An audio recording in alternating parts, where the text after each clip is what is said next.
All right, everyone. Welcome to Nerdcamp Sports. Happy Sunday. Happy Father's Day. Hope everyone is doing well today.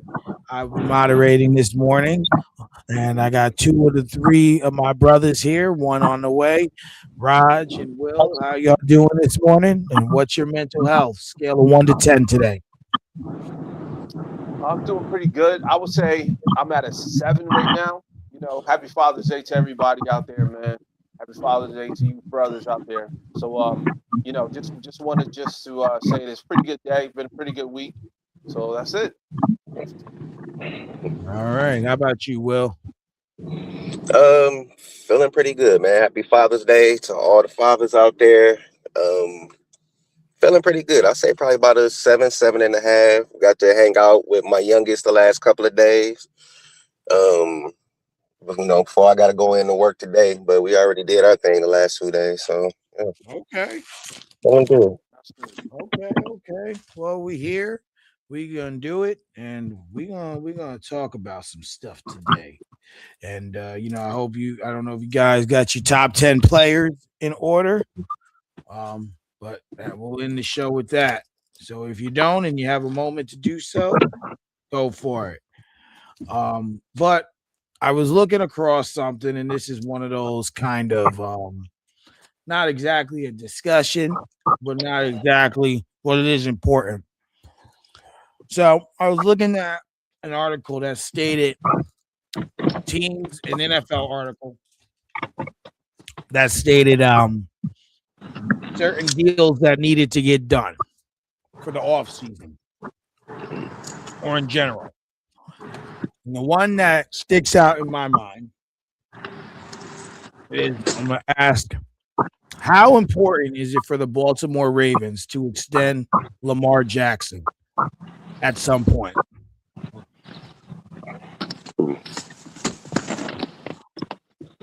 You can go ahead, Raj.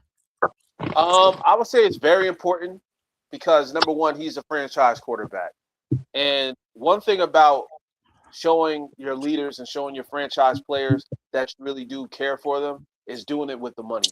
And an extension is a perfect way to show that, hey, look, even though we may not have won a Super Bowl yet and we might not be where we think we should be, at least I believe in you enough to invest in you. And I think with Lamar Jackson still being relatively as young as he is, 29 years old, he still got a few prime years left. I think he at least got another four or five more years of actually running for the Super Bowl. You know what I'm saying? Especially with how the NFL is kind of taking a turn and paying out these players. This is a perfect opportunity, perfect time to pay him.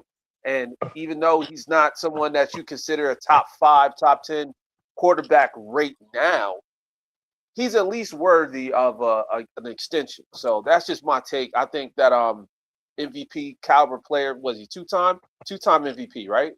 I believe he's got 2 MVPs. Yep. Yeah, you got to extend him, man. Come on, stop playing around. I mean, we have never seen no one like Lamar Jackson. He literally changed the game outside of Mahomes. I think he's one of the most impactful players in the game. But he's definitely worth every single penny, and Baltimore needs to pay him. So now I'm gonna use part of Raj's take to give you a question, Will. He says that Okay. Lamar is not a top 10 quarterback right now, is what he just said. Do you agree or disagree with that sentiment, and why? I wholly disagree with that. I don't. Maybe you can, in my opinion, maybe you Mhm. can name 4 or 5 quarterbacks that if you told me they were better than Lamar, I may or may not agree, but I can understand where you're coming from. You know what I'm saying? And then there's like Mahomes, Josh Allen, I would say, probably are better quarterbacks than him right now. Um, and even Josh Allen, I done seen Josh Allen do some things in the playoffs that I haven't seen Lamar do in the playoffs. So that's really kind of the separator for me for them. Other than that, it's a handful of other quarterbacks that might be in that conversation around him. But I don't think that I know I can't say definitively that I can name 10 quarterbacks that are better than Lamar Jackson. Um, which is why it's imperative. Look, again, this is part of the conversation we was having. One of the conversations we was having last week. If Lamar Mm-hmm. Jackson were to hit the open market, how much money, you know what I'm saying, would he stand to make on the open market when everybody can negotiate? You know what I'm Right. saying with him. So like I say, I got him. Like I say, somewhere in the top. He's still top 5-ish for me. You right now, give or take. I would really have to kind of think about it, think it through. I would say he's still top 5-ish. He's still a. It's only so many players in the NFL that can elevate an entire franchise to a certain degree, and he's Right. one of those. I could probably count on one hand how many players it is like that. You know what I mean? And he's still one of those guys. Our only thing with Lamar is you a different Lamar in the playoffs than you are in the regular season. You know, Right. that's for me, that's the only question, you know, for him. Not quite to I know different sport, but not quite to James Harden standards, where it's two completely different careers we talking about. You know what I'm saying? The regular season Yeah, and the postseason career. but very It's not close quite though. there. You know what I'm saying? But it's not too far off of it though. Mm-mm, For what you mm-mm. expect of a quarterback of his caliber in the playoffs. I ain't saying he got to go out there and run for 300 and run for 100 and pass for 3 and 2 touchdowns every playoff game, but I still don't feel like we've really seen a real Lamar game, like, you know, at his best in the playoffs. He done won a couple of playoff games, but I still don't feel like we've seen him at his best in the playoffs. But having said that, still feel like it's important for Baltimore to re-sign him. It's hard to go find guys like that, man. They you know, they are few and far between. Um, Again, you don't want to let him get to the open market because then now yesterday's price is not today's price. His price is going to go up. I think that the thing with them is that, you know, Lamar represents himself. I think it's him and his mom that do all of his negotiating. Mm-hmm. And I Mm-hmm. think oftentimes when players do that, the negotiations take longer, not because the player is less than capable, but I feel like these organizations feel like they can get over on them when they Mm-hmm. don't have an agent negotiating for them. You know what I'm saying? Yeah. They feel like they can take That's advantage an of the excellent point. situation or something. Yeah. So I think that's, you know what I mean, more than any, because they, you know, the last time that they renegotiated his deal, you know what I mean? Like, it was, you know, they was acting like the sky was about to start falling in Baltimore, and then finally Baltimore came to their senses and they paid that man. You know what I'm saying? Right. And Right. Lamar, you know, the thing is too, Lamar is in the driver's seat when it comes to this because it's I don't mean to say that this is not a lot of money, but even go back 10 years, 15, 20 years, you know, it's when you making 30, 40 million dollars a year, it's a little easier to sit out. You know what I'm saying? And hold out. You know what I'm saying? Than it is when they was making, you know, 2 million a year, 5 million a year. And again, not a lot of real money, a lot of money in real life. But when you're talking about, you know what I mean, being able to maintain your lifestyle and negotiate, you know what I mean? Like it's, you know, he's in a position where he don't have to just, you know, take what they offer him. Right. So Right. Right.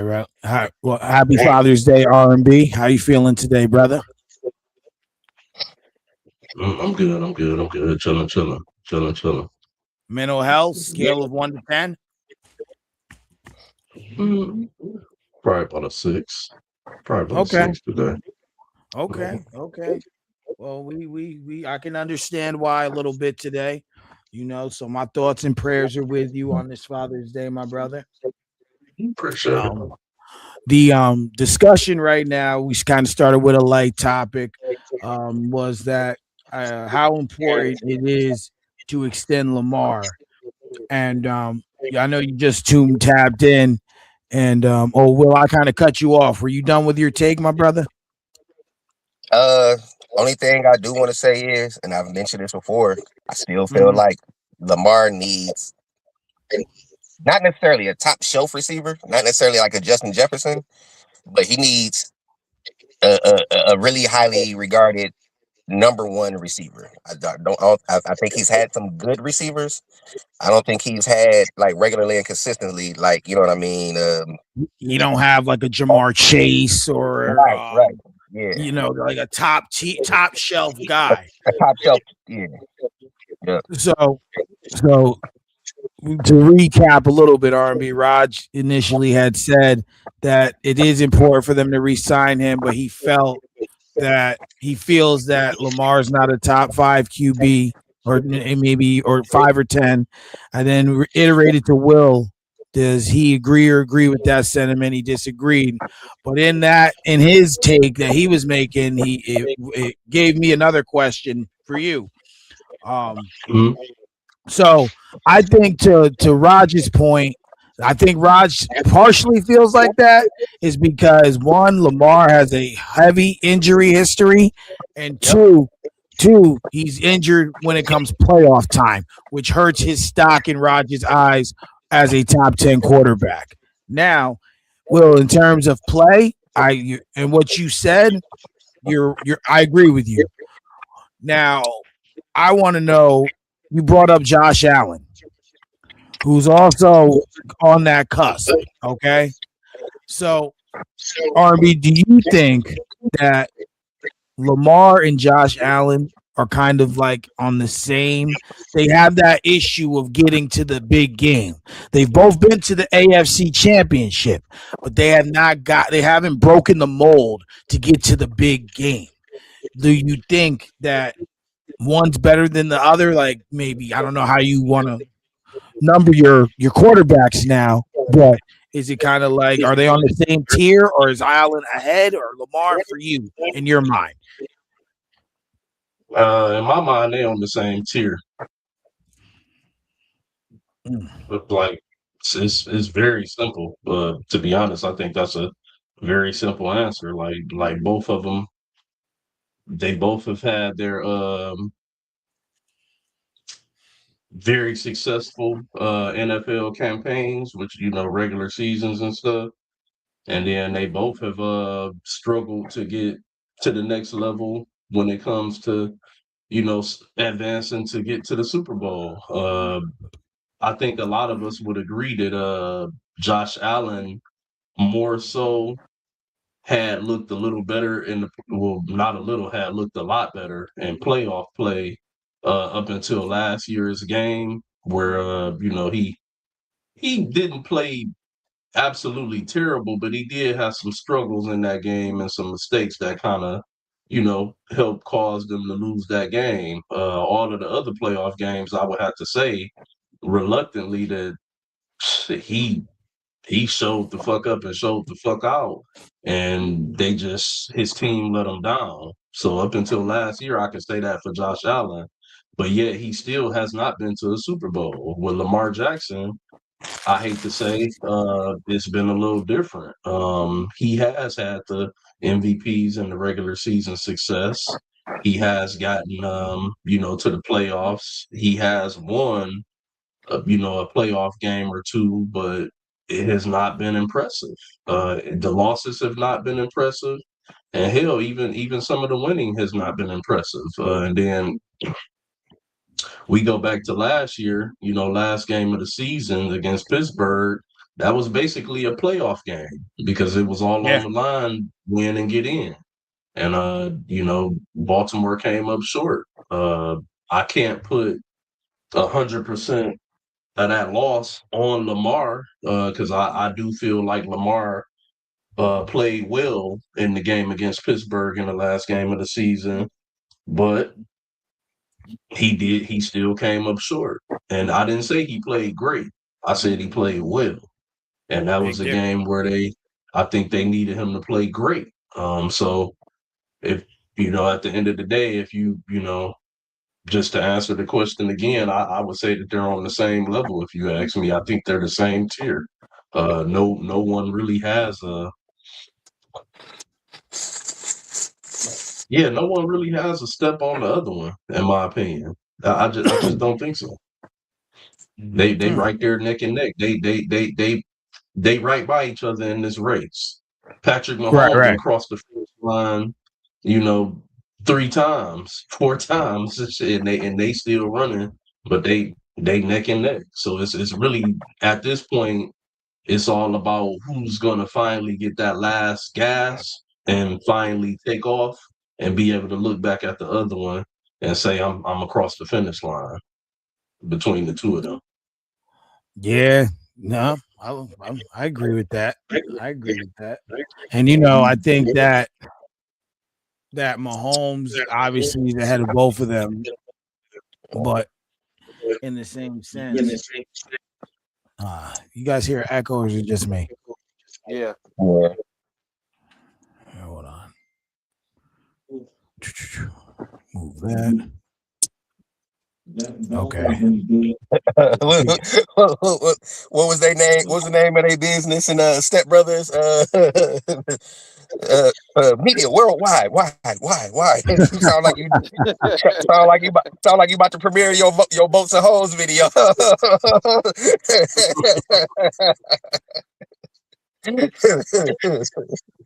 Y'all still hear echo? No. Nah, he popped out. I think he's going out to come back in to try to get rid of that echo. It must have been his, I guess. Yeah. Is it still there, Mike? Okay. I don't hear it now. That's All better. right, cool.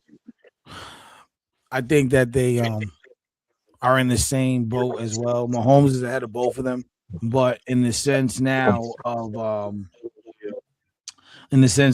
the word, I think that I agree with all three of you guys to a degree, and it's about who gets there first. And just for some reference, Drake May made it to the Super Bowl before both of them. So Sam Darnold made it to a Super Bowl before and won. And Josh Allen defense though.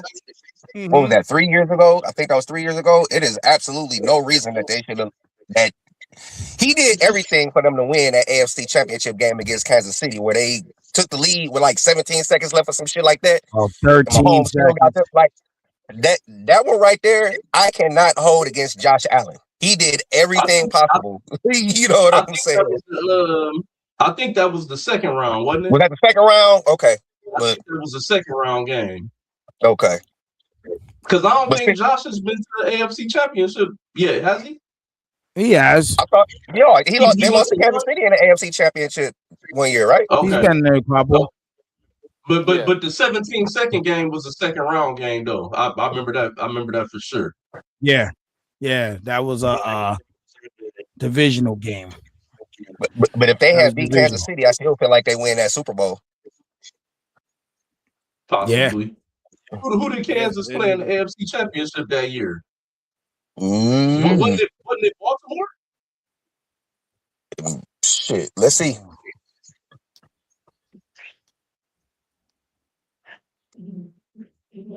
I'm live right now, man. I'm about to see if I can pull it up real quick. But why?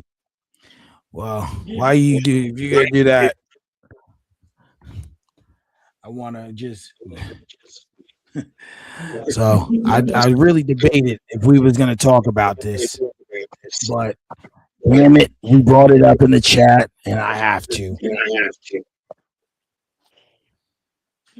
So I seen an AI photo this week that said it was Jalen Brunson holding a sign that said, "My ring holds more weight than KD's too." So I started thinking, and I thought about Raj when I seen that. So now the question is, whose ring holds more weight, Jalen Brunson's or Nikola Jokic's? And sidebar, I just want to say this: you can answer this portion if you want. I don't care what anyone says. Jalen Brunson's ring does hold more weight than both of KD's. But that's not the question. I just had to be petty, and as Raj calls me a psychopath, and put it in there.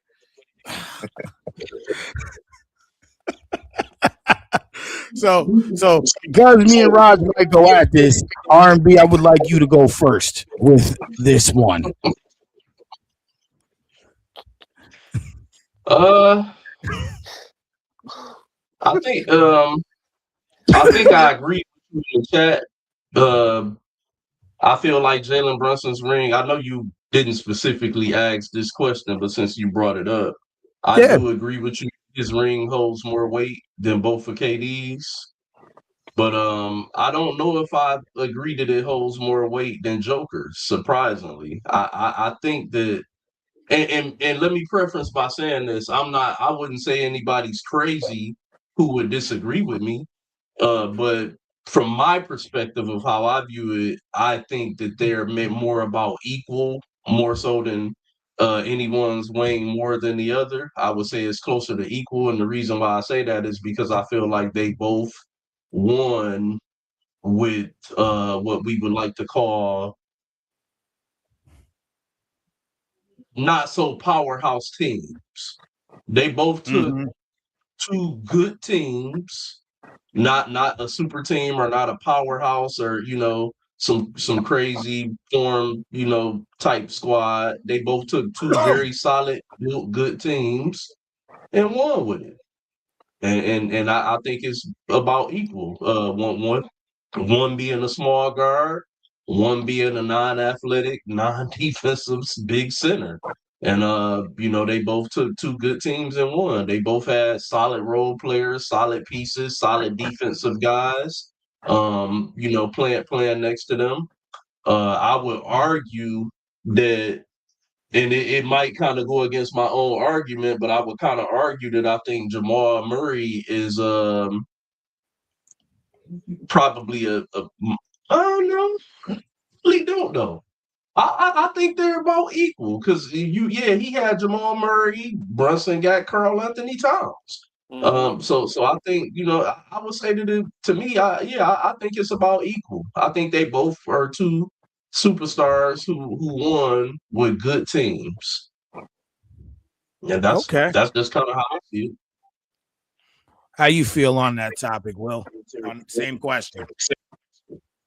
I love the question, not for trolling purposes, but because I don't subscribe to the notion that all championships are created equal. You know what I'm Mm-hmm. saying? So I love the Mm-hmm. question. Um, I I would say Jalen Brunson is more impressive, and not to put KD's down. You know what I'm saying? A lot of people be hating on KD championships or whatever, but I don't give a fuck. Whatever team he joined, he was still the best player on that team. And in the finals, he was head and shoulders the best player on the court for those 2 years. You know what I'm saying? So Mm-hmm. I don't take nothing away from him, you know what I mean, for that. But Brunson being a little guy, you know what I mean, that was the best player on his team, leading his team to that championship. That matters to me. Joker, I, again, not taking nothing away from Joker. I'll say this. Um, and again, this ain't shade at neither one of them. I think the way that the game is played today makes it easier for both of them to be the best player on a championship team. And I'm not saying, oh, back in the 90s they couldn't back in the 80s they couldn't or they wouldn't I'm not that's not what I'm saying. But it would have Mm-hmm. been a lot tougher for both of them. You know what I'm saying? Brunson being a little guy, the game was just so much more physical. You know what I mean? That shit that Wembanyama did to him, that little cross body toss, you know what I mean? Wembanyama put on Oh him, yeah. that would have been nothing. You know what I'm saying? 30 years ago, 30 something years ago or whatever. Shit, we saw PJ Brown do the same shit, but to Charlie Ward, but he threw his ass into the crowd. You know what I'm saying? Like, and Joker, you go back 30 something years, every other night you guarding Shaq or Elijah Wan or David Robinson or Patrick Ewing or Alonzo Mourning or Rick Smits or like, you know what I mean? Like, so I think it's more about the era, you know what I mean, that they play in that kind of allows allows them to kind of be who they are. You know what I'm saying? But again, to answer the question, I would give Brunson a slight edge. A slight edge. Like I said, when you 7'1", and you can dribble, pass, and shoot like KD can. Like it's hard for me, it's hard for people to kind of give you the edge against a 6-footer. You know what I'm saying? In regards Fair to this enough. kind of conversation. So, Mhm. Fair enough. I So got I Rob, got I got a insert for that after everybody go because Will just made me ponder on something. But I'm gonna wait for everybody to go. okay, go ahead, Raj. Even though I already know I, your answer, go ahead. no, actually, no. I actually listen. Hey, hear me out. I agree with both of these gentlemen. I agree with R&B's point. I think it's equal because when it comes down to it, both of the guys were kind of pretty much not favored to win the championship. And I'll say it's more closer than we think because during the 2023 run that the Nuggets went on, they lost 4 games. But during this run with the New York Knicks, they lost 3 games total. So it just goes to show you how close they are when it comes down to the history and also the dominance of what they did during their championship run. Also, I want to just insert and say that if I had to choose, I would probably say Brunson with the New York Knicks because of what it meant to the city. You know what I'm saying? 50, 53 years, 50 plus years without a championship. Knicks pretty much been counted out every single season.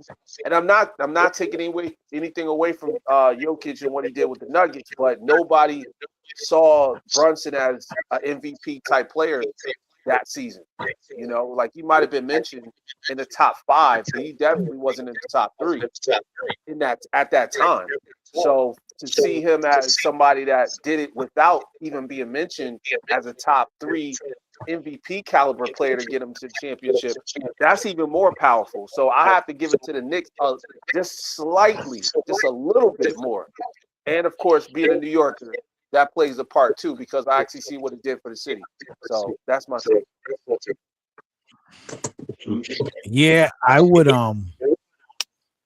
believe that it's weird because it's kind of like it's equal, but New York would have a slight edge.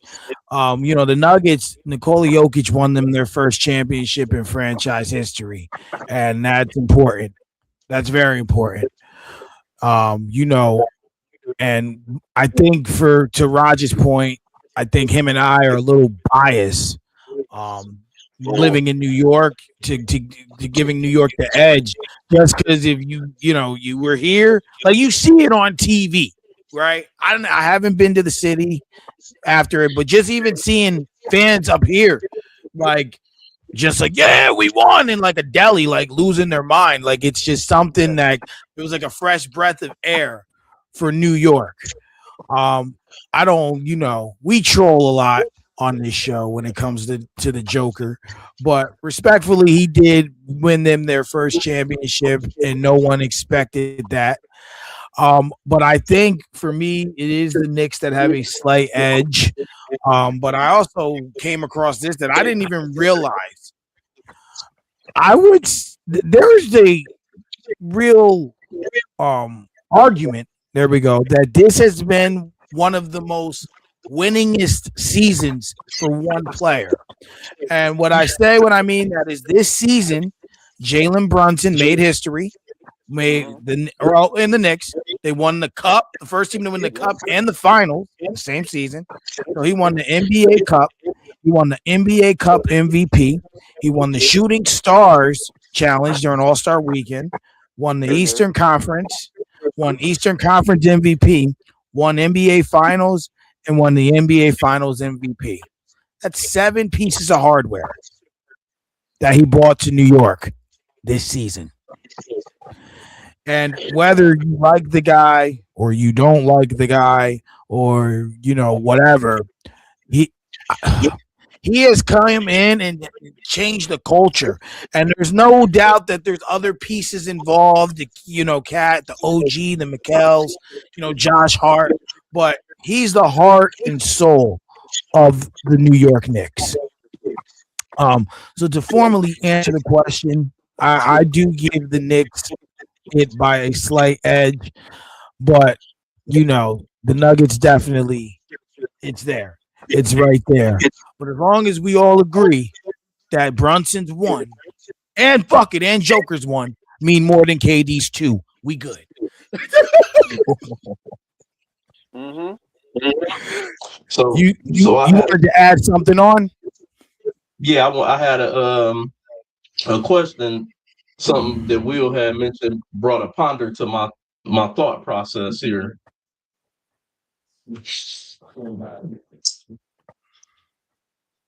I agree with the notion with Joker when it comes to matching up against the bigs like Shaq and all of those different types of things like that. Especially in a more what we would probably consider defensive era or whatever, which we know Joker don't really, play or do or whatever. But my question is this: when I think about small guards, if you took Isaiah Thomas off of the Bad Boy Pistons Mhm. and you put Jalen Brunson there, do you think Jalen Brunson could win back to back with the Bad Boy Pistons just like Isaiah did as a small guard? Think about it. I think he can win one. Yeah, I think so. I think so. They have very similar games. Reason being is people forget or just don't know, never knew. Joe Dumars was a point guard coming out of college, coming out of McNeese State. He was Yeah, not a shooting guard. Yeah. And when Isaiah retired, Joe moved. Remember, Joe moved to the point because we had Allen yeah. Houston. Allen You know what Houston, I'm yeah. saying? He moved to the point. He played point guard his last few years. Joe, Yeah, and the thing about that Bad Boys team was like Benny was really a bucket getter, but Isaiah and Joe could do either. They could either, run the offense or they could get buckets, and they, transition between the two. That's why Joe got a Finals MVP. You know what I'm saying? Because he had the mismatch in '89 against the Lakers. You know what I mean? And he went crazy. So I think Brunson and Joe would be, a good fit in the backcourt. I think yeah. that they would, I think that they would play well together. And even though Brunson And is a bucket getter, it's not like he's a selfish player. He still gets you 6, 7 assists a game. yeah. And that's how I was kind of thinking about it when that thought came into my head. But what I would say I disagree with Raj on, um, I don't think him and Isaiah Thomas's game is that similar. I was more so thinking about the size. The person on that team who I was thinking his game is similar to, believe it or not, is Vinnie Johnson. It's Benny. If you go back and look at some of Vinnie Johnson, like the prime Vinnie Johnson before he, was a backup on the Bad Boys or whatever, him and Jalen Brunson kind of similar. That the post game, the post fade, get you about 5 feet under the basket, use that big body fade, like that. So it just kind of made me think about that when Will was saying that or whatever. I'm like, I think Jalen could hold his own if you replace him with Isaiah Thomas or something like that. Yeah, I think he could hold his own. I agree with Raj and Will. I think he can get one, maybe not two. I know a lot of people call him Big Body Brunson, but one thing that's always hard, and I'm sure you guys agree with this, is comparing eras is different. So to put him in that era, that was a more physical era. So that's the only reason I personally don't think he can get two. Isaiah Thomas was able to move and get into places that many people couldn't do because he was short and he was skinny. Like, you know what I mean? That's just my opinion. And he had like crazy handles too. He has speed for sure. Isaiah has some Oh yeah. speed handles. He's But probably one of the go I just ahead. want to say this real quick. I'm sorry. But I just want to say this. The reason why I said their game is similar is because they can find a way to get a bucket or get a pass off. Like they're one of those type of guards that it's like annoying. Like you don't know how to guard them. You know what I'm saying? Like Isaiah Thomas When you got him, you don't got him. Huh? I say when you think you got him, you don't got him. Exactly, and like you can switch up your game plan. I don't remember the game it was during the playoffs, or it might have been even when they got to the championship. That Isaiah got injured. I think he hurt his wrist, and he was shooting with his left hand the whole entire game. So it's like Mm. you would think a player would be like, F it. I'm not gonna shoot. I'm gonna pass the ball. This dude was shooting his left hand. I believe it was a championship when they was against the Lakers. Nah, My that was memory his No, serves. ankle. his That was his hurt his ankle. ankle. Which Sprained his which Yeah. ankle and dropped which 25 in the third quarter all right, on, so it Yeah. might on have been one a ankle. playoff game. My memory's a little bit fuzzy, but I do remember him shooting with his left. You guys That's remember? crazy. I don't I recall don't. that one. I don't. Yeah, I don't Go remember back that and one. I'm gonna have to look I into gotta it. look. I gotta look it up. But he said he hurt his wrist so bad that that's the reason why he had to he haven't been the same since. He hasn't been able to shoot yeah. the same way since. I gotta look it up. But anyway, my point is that's another level of you know what I'm saying? That's a whole different level right there. So that's what I'm saying. That My, was probably 91 because he played the Chicago series with the bad wrist. I knew he had the wrist oh, injury. I just didn't remember him shooting with his left hand. I ain't saying you wrong. I just didn't remember that part. But yeah, he played that Chicago series with the bad wrist. I think it was. my my last point, Mike, on this little tidbit here though is that Hmm. I personally don't think that it's as hard. I don't think it's as hard as we make it, or we try to make it seem to compare errors, certain errors anyway. I Hmm. think it's just all about the visual eye test, what you're looking at, and the players. Some players it may be hard. I don't disagree, but certain players, I think you can just look at the visual eye test, and you just can see that their game can transcend through any error. Some people just got it like that, and I think Jalen Brunson is one of those small guards. I think he transcends where he can play in any era because it's not just about body and skill; it's about the mentality too. And we see the type of mentality that he has and how his father raised him. And I know they only credit him for only being like 6 feet 6'1", but he is a bigger 6 feet 6'1" guard. He's not a skinny, guard. I know Wemby shoved him down, but let's not forget Wemby's 7'4". So with him being that long and wiry, he's a lot stronger than what he looks like. You know what I'm saying? I don't think any one of us as grown men would just bitch or push Wemby around in a fight or some shit like that. You know what I'm saying? Like, dude, I'm pretty sure dude, got some strength to him. But my point is Brunson is a bigger guard for his size. Like he's wide body and he know how to use that shit. Exactly. Yeah. Real quick before you continue, Will, you was right. Yeah. It was 1989. When they went up against the Bulls. These are conference finals. He hurt his wrist and he was shooting with his left hand. Okay. So that was one of the championship years. Yep. That was That the was the first first championship. championship. Yep. Saying Absolutely. 1989. Absolutely. Yeah, I mean, hey, that's the first championship. We won 89-90. And Jordan Yeah. won 90. Yeah. Yep. So that's the one. That's the one. He said he hurt his wrist real bad. He was shooting with his left. so while we're still on Brunson, before I segue to Trey Young, I seen, obviously this week there was heavy Knicks coverage, especially like Monday and Tuesday. And one thing that surfaced that I seen on, I think it was First Take, given all the hardware that Brunson won this year, it's fair to ask the question.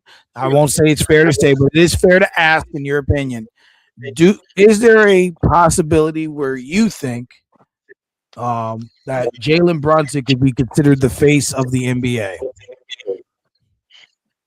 Who you going to with this one first? Let's start with Will. He at the very least he's about to be one of them. He Mhm. just won the New York Knicks, which I don't have to remind y'all. He won them their first championship in modern NBA history because the first two came before the merger. Like, you know what I'm saying? So, Mm. like, yeah, he has to be. You know what I'm saying? Because the Knicks are the Knicks. Just like, you know what I mean? Like this at this point, it might be a bigger deal than winning a championship with the Lakers or the Celtics because they do that shit all the time. You know what I Right. mean? But for Who some was the reason, the merger? Knicks are always in that. What'd you say? The merger was 75 or 77, wasn't it? Something like that, 76, 77, somewhere I around think it was there. 1976. Okay. Yeah. You know what I mean? So, people talk about the Knicks as an organization like they are the Lakers or they are the Celtics or they are the Spurs. Like they not even the Pistons as an organization. They just tied us. So you know what I'm saying? In regards to championship. So this is a very, very, very big deal for the Knicks, for the NBA. You know what I'm saying? Um, like and Brunson has to be one of the faces of the NBA now. Like there's no two ways about it. There's no way around it. And it's an easy story to sell. Like his dad was a role player for the Knicks, and you know what I mean, was in the league, and you know Right. what I mean. Like it's this. If somebody told you this was a true story, and if you try to pitch this script to Hollywood, they'd be like, "Man, get the fuck out of here." That's you know what I'm saying. That's Disney shit. You know what I'm saying. So, and he beat who is widely considered to be, you know what I mean, if not now, next up for the face of the NBA. He's an American-born player because that's been part of the thing too. You know what I mean? We ain't had an American MVP in however long, how many ever years it Right. is now, 5 or 6 years, some shit like that. I think it is. Arguably the top how many ever NBA players are all international players. You know what I mean? So it's bigger than basketball. You know what I'm saying with this? It's everything that comes along with the basketball, the business of basketball. You know what I mean? The narrative, all of that. Like it checks all the boxes at the highest level for all of these things. So he has to be at the very least one of the faces of the league right now. So one thing, and you guys are gonna get the same question, but just based on that, I just want to just ask them, like, add a little more to that. When you look at like the face of the league, do you guys also feel that the face of the league should or faces of the league should have more face time? Like, and what I mean when I say that is, for example, commercials, multiple endorsements. I mean, you look at, like, for example, Patrick Mahomes and Aaron Rodgers had a lot of State Farm commercials, and you see Patrick Mahomes doing hair commercials now and things like that. LeBron is, till he retires. To me, he's the guy, right? But even though he doesn't have all the commercials like that, he's got so many endorsements. Does that tie into being the face of the league in you guys' opinion as well? You can go ahead, R&B. Oh, my bad. I'm sorry, Will. Answer that, and then we'll go to R&B. I like in a vacuum, no. In real life, yes. And I'll give you an example. Prime example: Rogers boy, Joker. In theory, he should be one of the faces of the league, right? He don't want to do commercials. He don't want, you know what I mean? He just want to hoop. And sometimes it seems like he barely want to do that. He just really, really, really, really, really, really good at that shit. You know what I'm saying? He be wanting to be with his horses and shit. Horses. He don't want to hoop. He Hey, don't want to hoop for real. look, when they won the championship, he say, "Wait a minute, the parade is when." So I gotta stay till Thursday. So it's like whatever what he said. Like he didn't even want to go to the fucking parade, bro. You know what I mean? And he's like a prime example of one of the people. I had this conversation with Ryan a lot, where it'd be like everybody don't have to love basketball or love football or love baseball. And I'll be willing to bet that it's a lot of players that don't love it. I know most of them don't love it the way I love it. Like, you know what I'm saying? Right. But that's okay. You know what I mean? I don't need you to love it. Because there's a lot of people who love that shit and they're fucking scrub. You know what I mean? So, like, what do the love really get you at the end of the day? Unless we talking about certain kind of players or whatever. But he's a guy who he don't love it.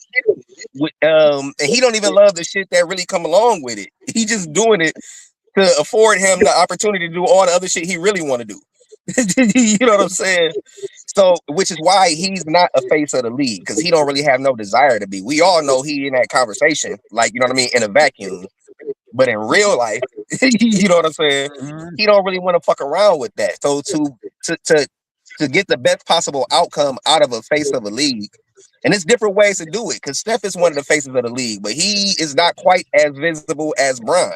It don't mean that he don't Right. do endorsements, he don't have enough stuff, but Brown, not like Brown was doing everything, because he was choosy, you know what I mean, and rightfully so with, you know what I mean, his brand. But we saw him on, you know, a handful of big brands, you know what I'm saying? It's different ways to do it, you know, but part of it, if you're gonna lean into it, is being visible. You know what I'm saying? And selling the league in a certain kind of way. And that's the thing about those endorsements when people talk, you know, talk shit about them getting endorsement money and this, that, and the other. But yeah, even when they doing that, it's still selling the league. The NBA is getting advertisement through these other, you know what I mean, areas and arenas and, you know, endeavors that these players, you know what I mean, are leaning into. So if you gonna lean into it and do it like the right way, you know what I mean? Yeah, like that kind of stuff does matter. You know, we ain't never gonna see Joker on fucking Jimmy Kimmel. You know what I'm saying? that would be the Bro, worst late night interview in history, bro. we You'll might be not lucky to even see him see on a commercial. we might not ever even see Joker on the cover of 2K, bro. Like That's what I'm saying. You'll be lucky to see him. You'll be lucky to see him on a commercial. He don't want to do it. He really don't. He really don't. Hey, Joker, how old is Joker right now? 31. Man, Joker might play another couple years and be done, bro. He Like, might be done he after this year. To look, be honest, like for real, what does contract look like? Because I don't see Joker be, you know what I mean? I don't see him I playing. think he got two. I think he got 2 more years. I don't see Man, him. I don't see him playing long. I don't see him playing long. yeah, I think he gonna retire young, man. I think he gonna retire early. go ahead, R&B. Well, he signed. Oh, wait, real quick. I want to say he signed a 5-year extension, so he got another 5 years. Mm. Allegedly, he might just do 2 and get out of there. Yeah. So I'm gonna start off by saying I disagree with that statement. I think that I think Joker will play a little longer than what we anticipate, and I just don't think he's gonna play in Denver for that much longer. I think what's gonna happen is we're gonna see a combination of two of the greatest European players put together, and him and Luka Doncic. I think Joker will be a Laker at some point.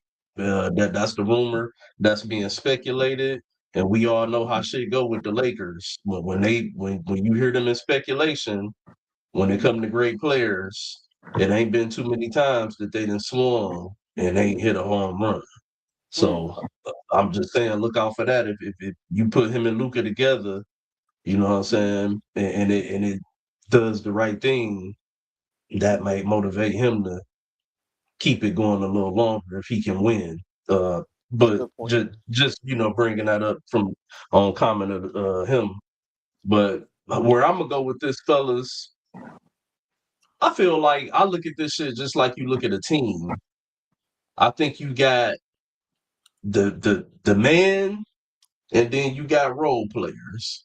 We all know when it comes to the face, I agree with Mike's statement. Until LeBron retires, he's the face of the league, whether people want to see it that way or not. The reason why is because, yeah, you might not see him in as many commercials and stuff like that, but you see him in a lot of endorsements on podcasts, all of this YouTube stuff, his Hollywood endeavors, and he's still the most talked.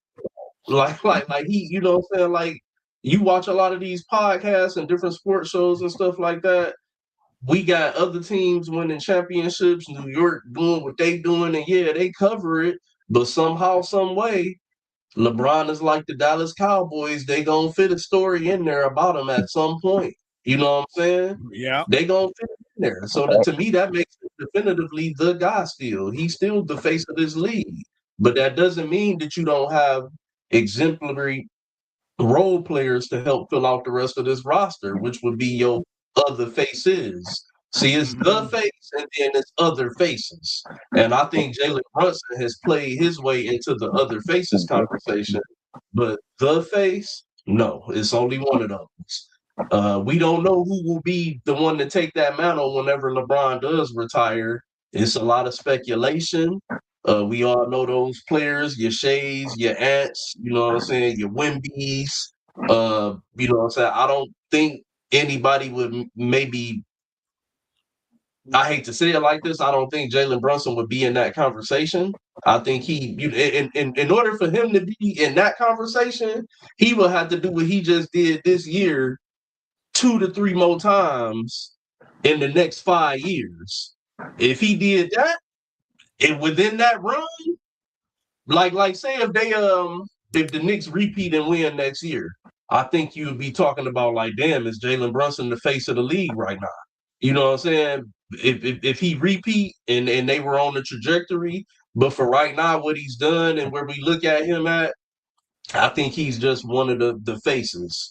He could be a starter on that team though. He might be your starting point guard, but he's just one of the faces, and that's where I'm at on that one. Now I do want to kind of touch on this Joker thing a little bit more though.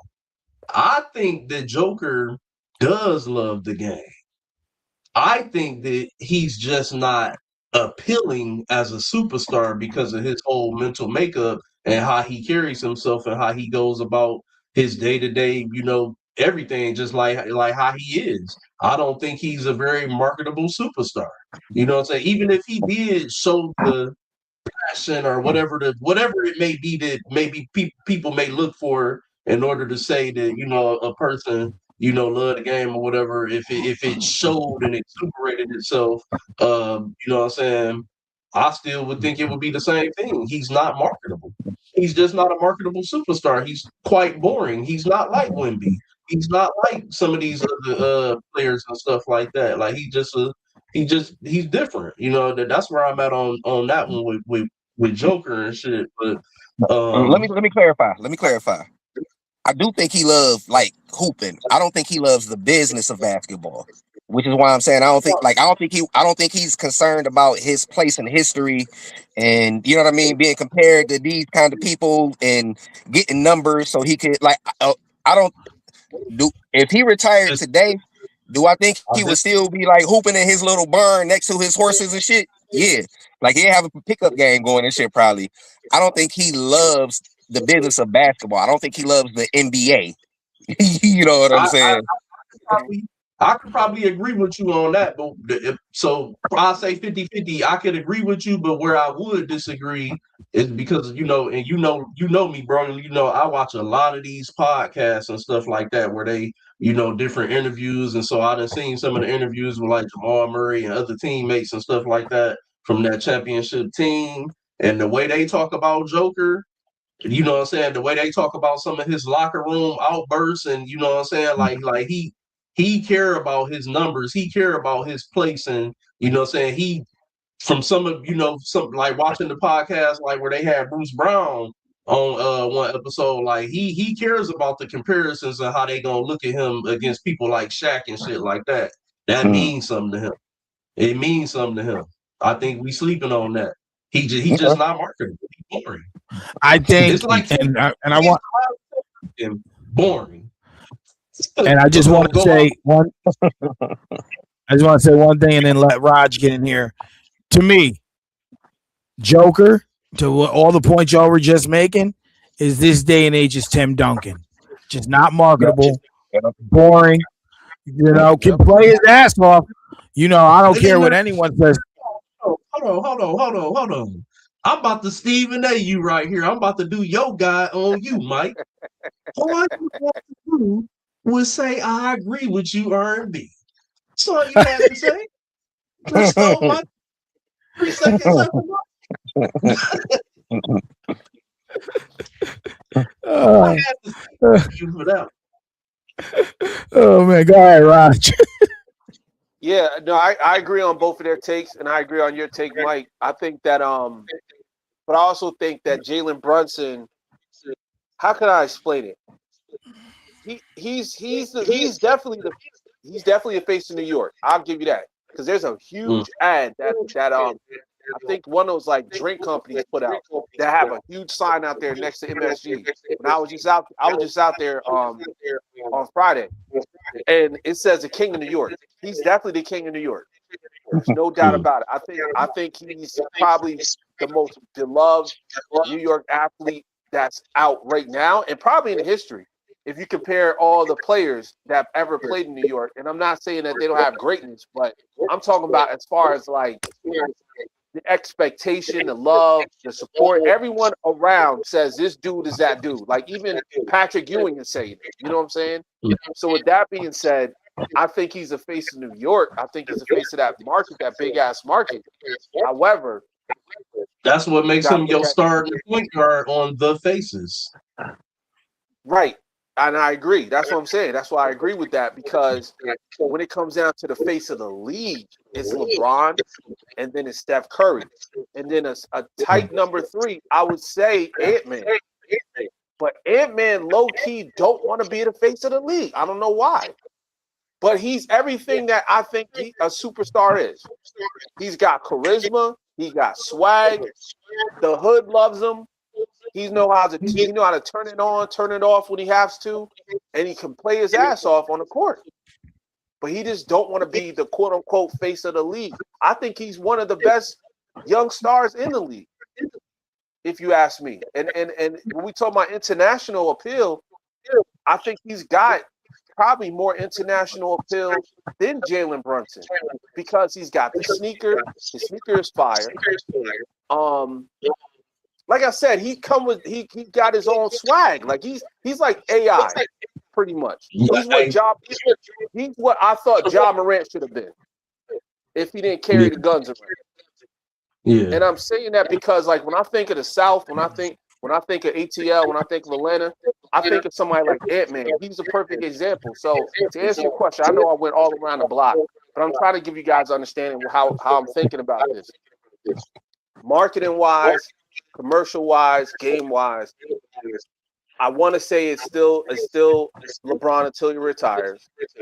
It's Steph Curry until he retires. And number 3, it's gotta be Ant-Man. I gotta give it to him. And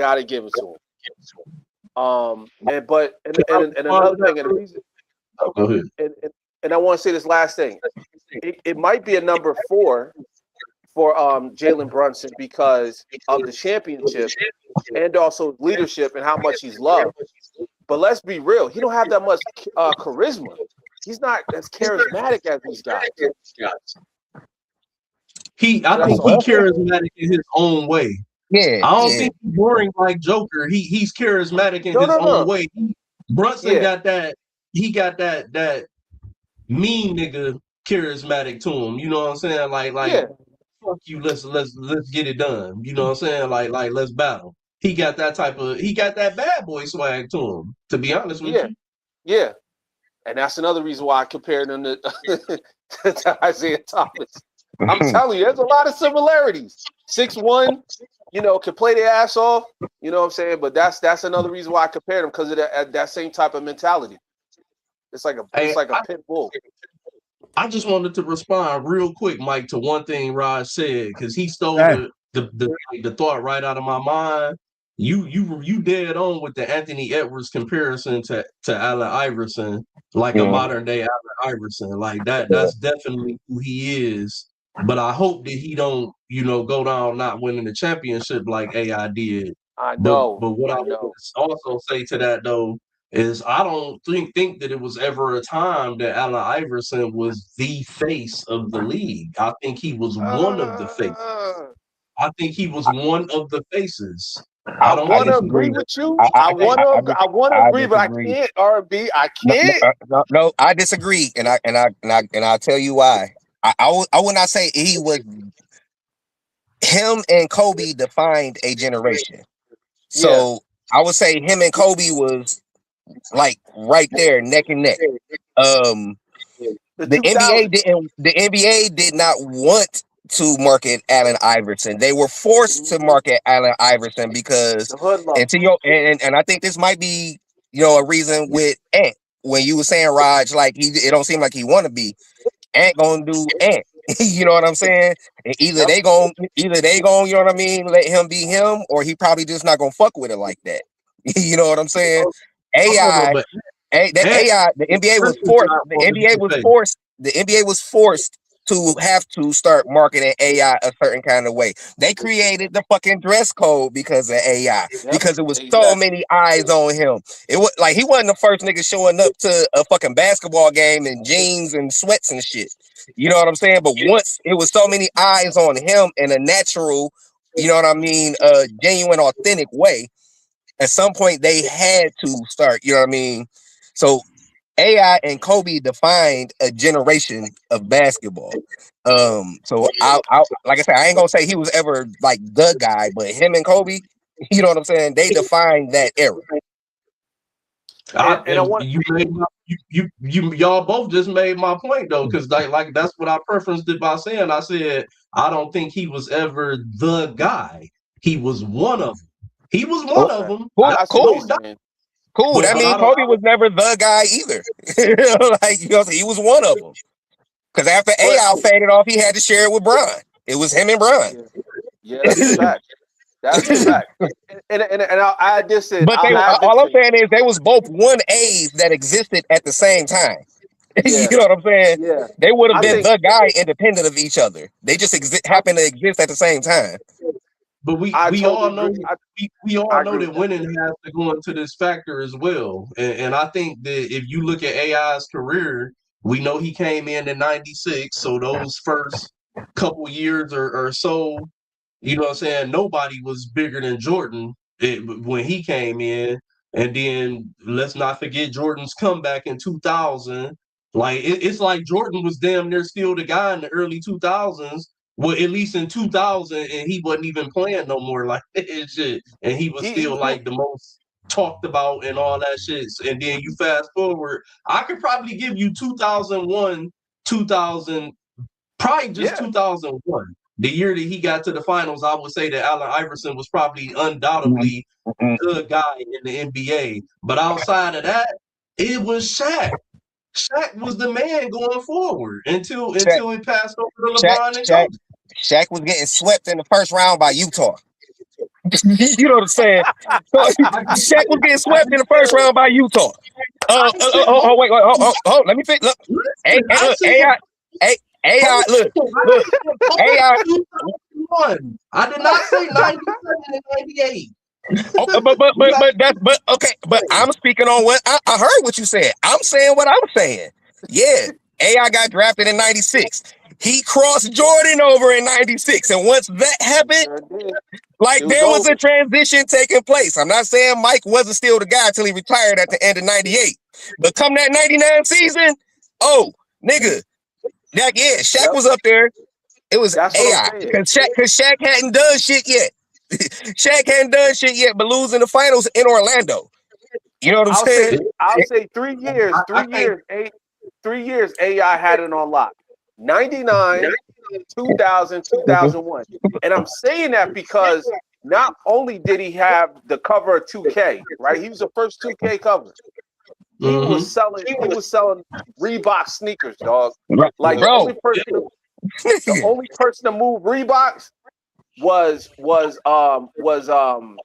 Shaq Shaq. and the Rain Man. And that was it. They Yep. were the only two.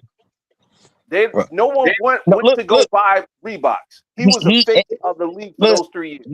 He had more than that because again, let's not forget that Kobe around 2000 2001 is starting to become Kobe. Yeah, Like yeah, you know what I'm exactly, saying? exactly. 2002. Yep. Like so when AI, you know what I mean, crossed over Ty Lue, hit the fadeaway on the baseline and stepped up. Like AI Oh was man, the guy. Like you know what I'm saying? Even though they I I'm lost said that telling you, series. 2001. I said That he 2001. get more credit for losing, and I don't think that you shouldn't get any credit for losing in the finals, but he gets more credit for losing 4-1 in the finals than yep, anybody I can think of. You know what I'm yep, saying? Because exactly. he was that guy. He had a run of being the guy, and then Kobe,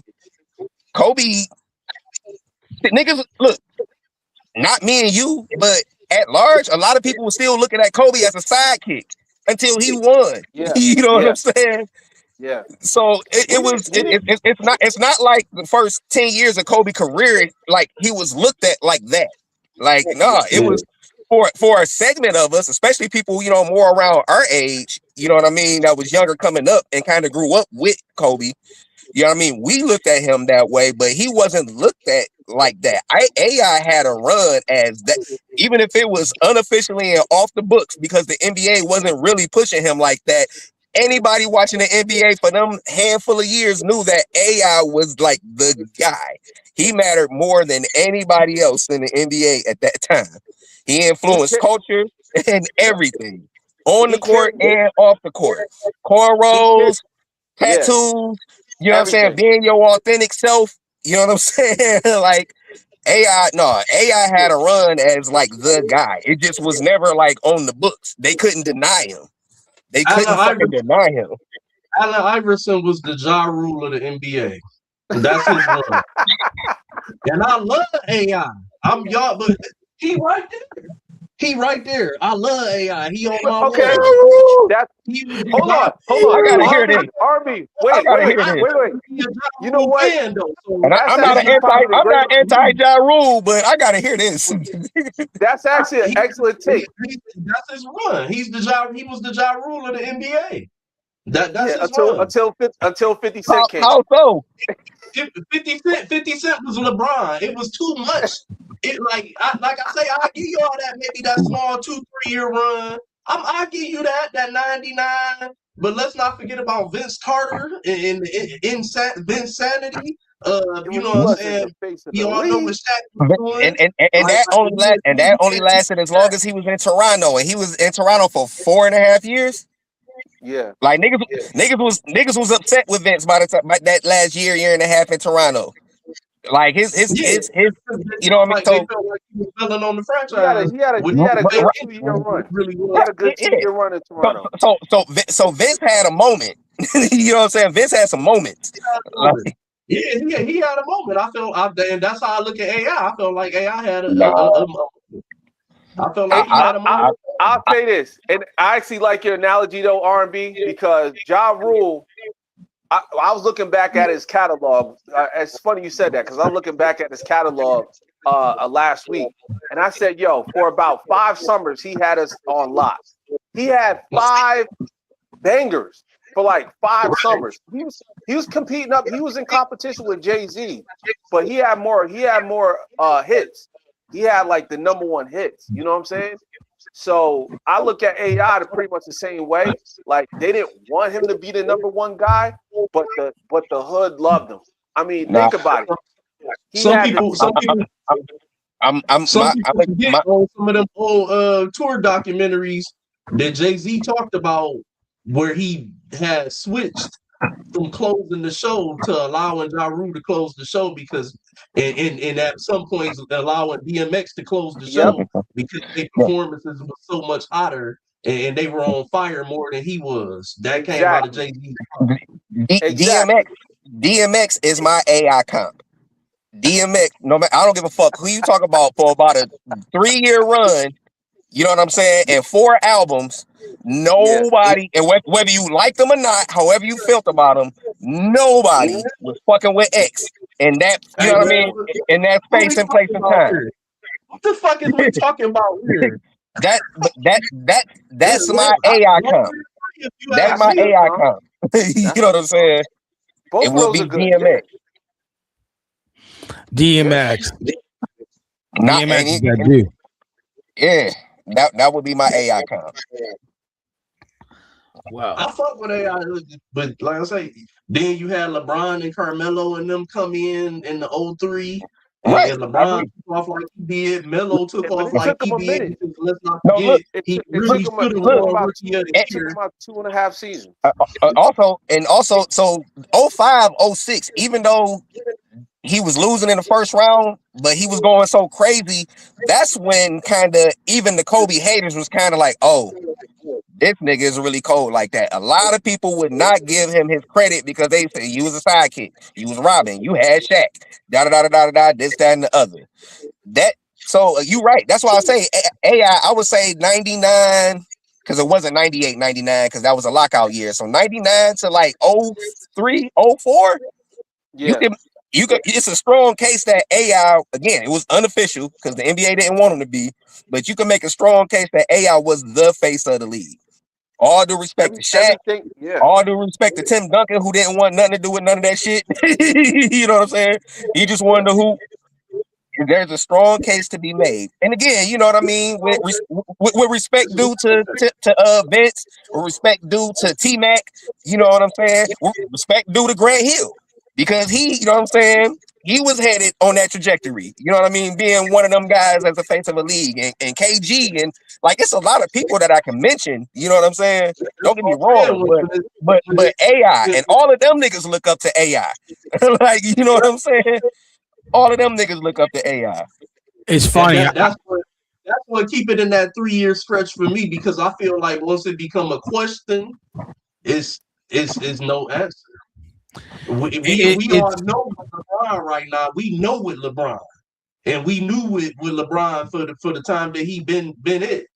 I think with AI, it was a small stretch where you knew, and then it became a question because it was other competition and other faces that was coming along and knocking him out the way because he wasn't winning. And I'm not going to discredit Will's argument. The NBA never did him any favors because him and David Stern didn't get along. They didn't like AI. Like I don't disagree with that sentiment at all, but it was a lot of competition that came early in that run that came and started winning, and he wasn't winning. It was like after that 0-1 finals, it was like we all know what went down in Philly and shit.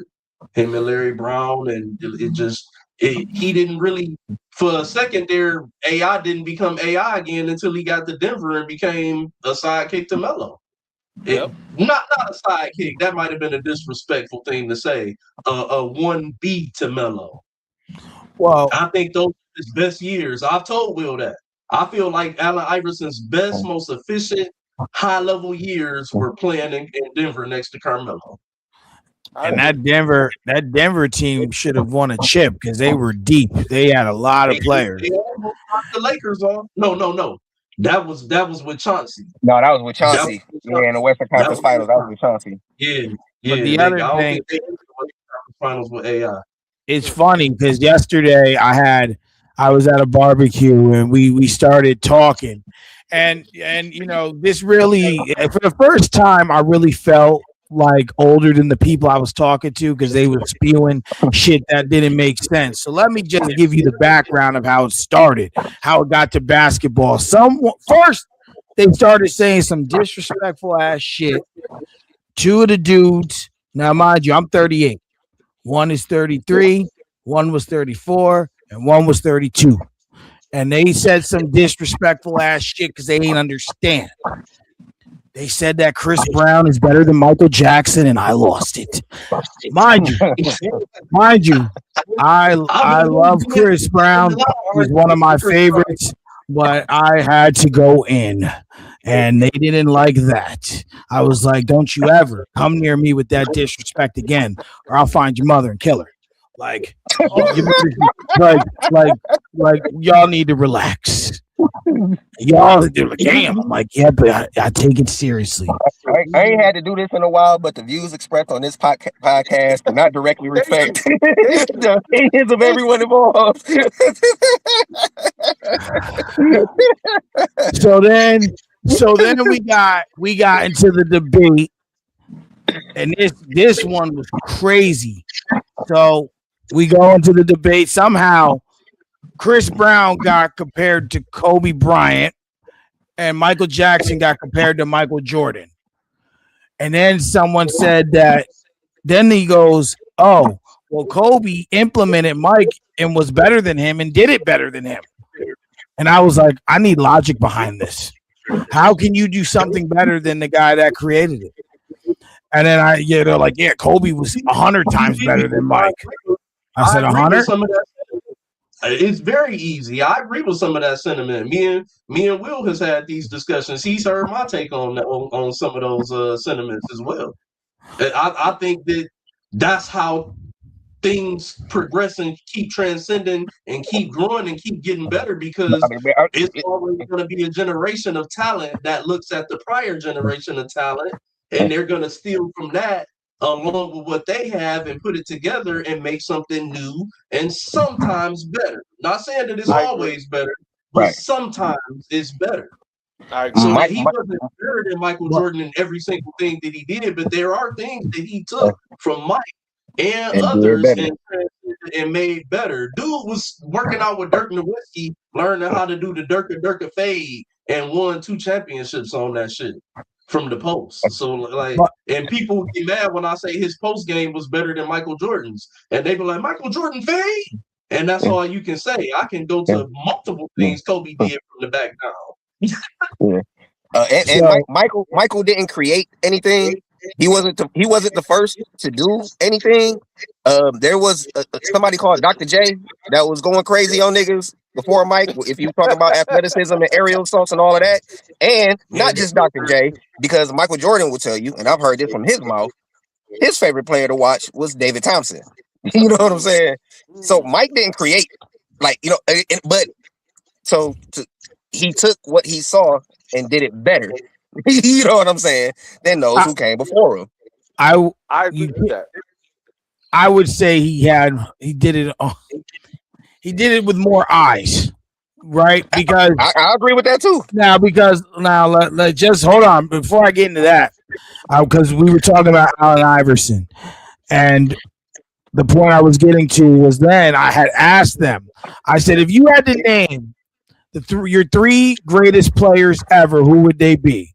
He said Mike, he said Kobe, and then he said Allen Iverson. And then I said Allen Iverson. I said, why? And then he was just like, yo, he changed the game. And then, you know, the way he dressed, the way that, you know, the tattoos. I said, see, you're not looking at it for what he did on the court. If you talking about numbers, AI don't belong in that conversation. If you talking about the culture of basketball, Allen Iverson belongs in that conversation. Because when I look at you, then that's how I see it. When you looking at the culture, I can respect that answer. But for what he did on the floor, I said you're wrong. There's no world where that makes any sense. Now, if that's your personal opinion, I can't change that. But in terms of basketball, I said that's not the right answer. If I'm looking at that, like I have a list of players that, in my opinion, they changed the game in a way. These 4 players are based off of things I've seen. I can't speak to before that. Well, it's really 5 because they've changed in different ways. I looked at Mike. No one had seen anything like Mike. There were other players, but you know, I watch documentaries and stuff. They'd be like, yeah, we stop Michael from getting 30, he gets 40. Stop him getting 40, he gets 50, kind of thing. You know, he was just a different player, right? The next would be for me, LeBron. I've watched his whole career, and I never seen nothing like him, and just his evolution. I look at Shaq. You know, they changed the rules for Shaq. You know, literally, they changed the rules. You know, Allen Iverson's in there. They changed the rules and the culture of the game. And the last one is Steph Curry. I mean, no one was shooting threes like how threes are shot until he started doing it. So, like, but to go back real quick to your point, R&B and Will, about I think he had more eyes. Like, you know, we for example, people discredit Will Chamberlain because we didn't see him score 100 points. We didn't see it. People debate if that actually happened. Like, you know? So I think that in hindsight, my personal opinion is we speak on things because we're biased to what we saw. If that makes sense. We're biased to what we saw. Like, I could watch all the highlights in the world of Muhammad Ali, but I didn't have to be there to recognize that he's one of the greatest boxers of all time. You know, I've seen Mike Tyson, you know, but I can acknowledge. So it just depends how I guess people look at it. Like you say, R&B, you have to use your own eyes and make your own opinion sometimes.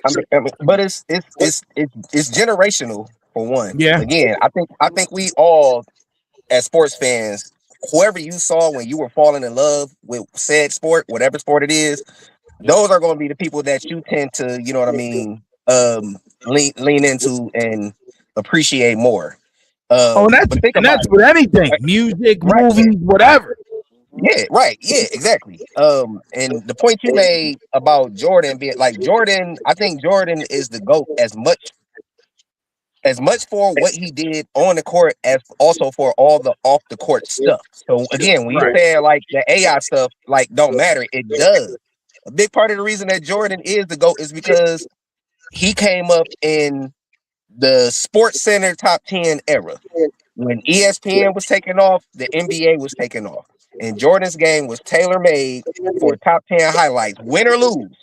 You know what I'm saying? If he played that night, he was going to be on Sports Center that night when cable TV is taking off. And it's again, more eyes are on the game That's now. why I There's more said that. availability.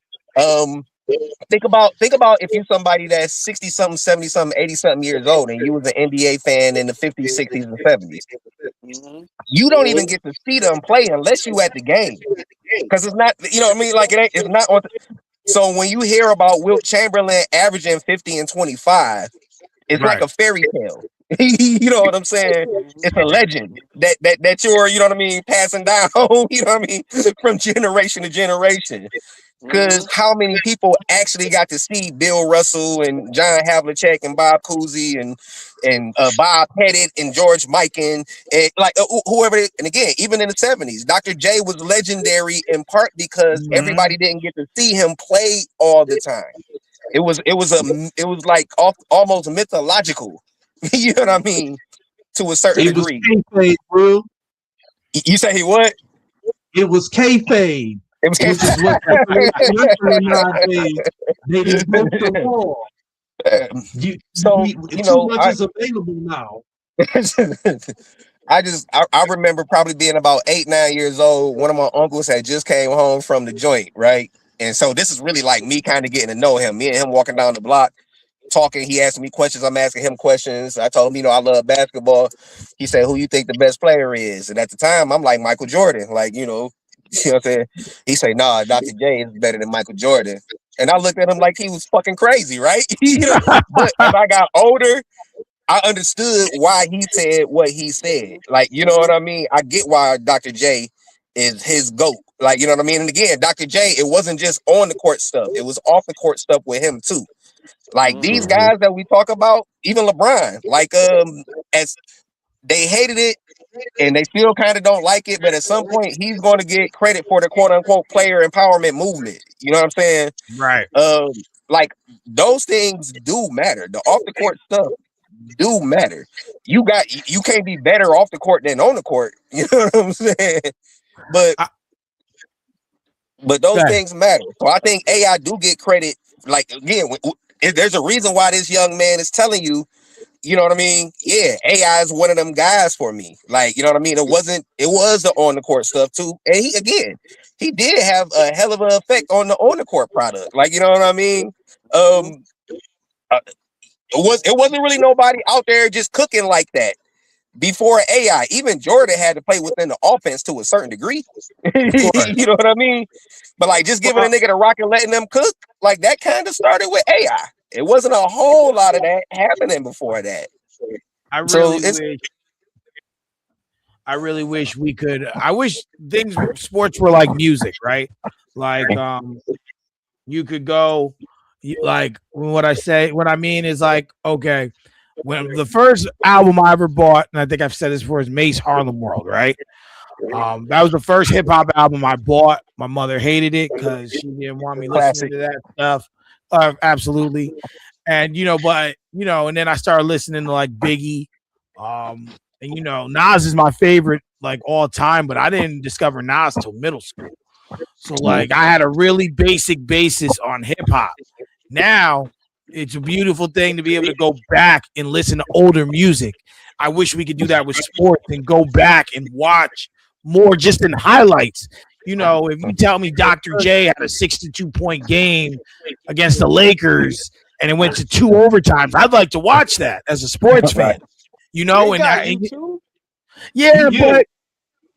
you can find a lot of stuff nowadays on YouTube, believe it or not, even some Bill Russell shit and Wilt shit. You ain't gonna Okay. find the 100 game, but people did have cameras back then to record certain things and certain highlights and certain games that you can find. And again, I say this a lot. I encourage y'all get more into watching these different podcasts and documentaries because they be having a lot of these highlights on a lot of these different documentaries and stuff that air and shit. Like watching the logo, you know what I'm saying? Jerry Right. Rush documentary when it dropped about a month back. That shit was good as hell. I was telling bro about it. It was good as hell.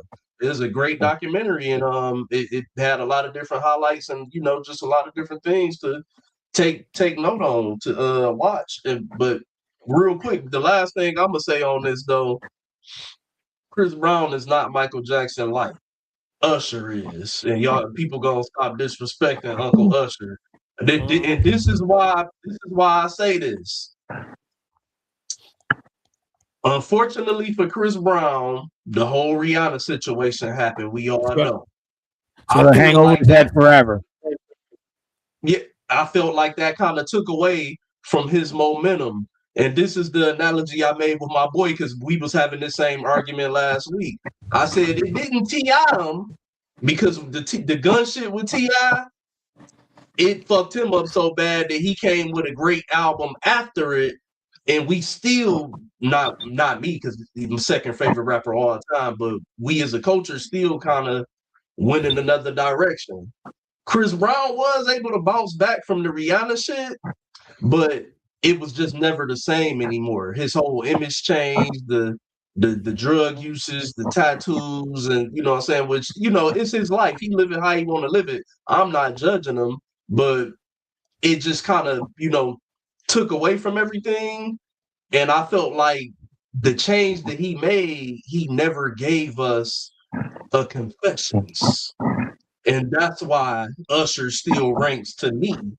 No respect to Chris Brown, but Usher still ranks to me as Michael Jackson like number 2 behind Mike. For that whole he got the body of work. He got the Diamond album, Confessions. Yep. I could throw I don't even think Chris Brown has an 8701 if you really want to tell the truth about it. That's my You favorite might be able Usher to have album, one of 8701. Yeah, me you too. might be able to grab one of his and put it maybe right there with 8701 maybe. But and don't get me wrong, I love a lot of Chris work. He got great songs and he still put out good music. But he don't have a Thriller and he does not have a Confessions. And that's how I see it. And for Well, that reason, no artist has a Thriller though.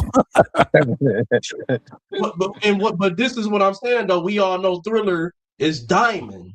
It might Yeah. be the highest diamond of all time, but I actually think Adele actually surpassed Thriller about a few years ago or something like that. I think she surpassed Thriller as the number 1 selling album of all time. But we all know that shit still ain't Thriller. But Yeah. so what I'm saying is that at least reaching that plateau. You know what I'm saying? At least reaching that plateau. Like a motherfucker might win one championship, but they might not win another one. But you got that one. You know what I'm saying? Chris Brown don't even have that one diamond. He has one diamond hit, which is credited to being with Drake, which is no guidance. That's his number 1 hit of all time. His number 1 hit. That's diamond certified, no guidance with Drake. So it's not nothing that he did by himself. So that takes away from it too. You know what I'm saying? It's with Drake, who's one of the Beatles of fucking selling and putting out music nowadays. You know what I'm saying? So it's a lot of things that go against Chris Brown. I just want to throw that out there because I was just having this discussion with somebody. So is it fair to say, R&B, that Chris Brown is the AI of music? I mean, look, compare. It's a lot of comps. It's a lot of comps. It's a lot of comps. But I'll throw this one back at you, and you probably I don't know how y'all gonna receive it. I'm biased on this one. Will gonna laugh because he know it. I'm biased on this one as fuck. I think Cisco is the Allen Iverson of the R&B Oh, artist. come on. No. Listen. Chris Brown doesn't have an Unleash the Dragon. 6-time certified platinum, sir. Point me to an album. Point me to an Okay, album. hold on. No. Hold on. Cisco's is Jeremy Lin. He's a Here- Jeremy Lin. Nah, Now, hold on. We're not gonna do that. Hold We're on. not gonna do that. We got to look at something that's a little different here. What worked for Michael, Chris Brown, and Cisco that Chris Brown don't have that would work for him to make that comparable? For one, I think that Cisco and Usher are way more better vocalists than Chris Brown. Chris Brown is a great vocalist, is a good vocalist. They're great vocalists, and he does not have that one album that's like classic. They have. That's not what I mean. That's not what I mean. That's relevant, but what I mean is the difference is, and the question's kind of broad. So let me just kind of narrow it. You back then, records were sold, physical records. No matter how you twist or turn it, that's a huge part of this. The streams don't equivocate to the record sales. Now, I personally don't think Chris Brown can catch those numbers due to it. Now, he came at the end of the CD era, right? Like his first few albums, but this streaming era is different, which is why Chris Brown makes 30, 40, 50 song albums, because he knows he's got millions of fans and they're all going to give it at least one listen. So that way, if he puts out all that music, he'll make money from his streaming. That works against him. Now, in terms of the records, now in terms of you don't have to give it to me. I'm not saying it's right or it's wrong. I'm just giving you factual information that records don't sell because people don't. CDs aren't made. Like I don't disagree with that sentiment, but I can't give you that fact in the sense that it works against Chris Brown, because streaming became popular. I would probably say maybe around the streaming game really took over, let's say maybe 13 is when it really just started to really take off with the whole thing. After Chris Brown debuted in 2007, and normally with 2005 was his debut album.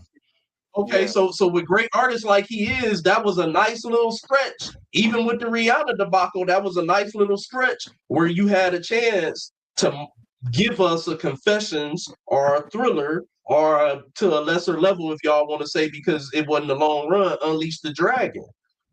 It didn't happen. And that you talking about a 8. Normally these albums come early in their career.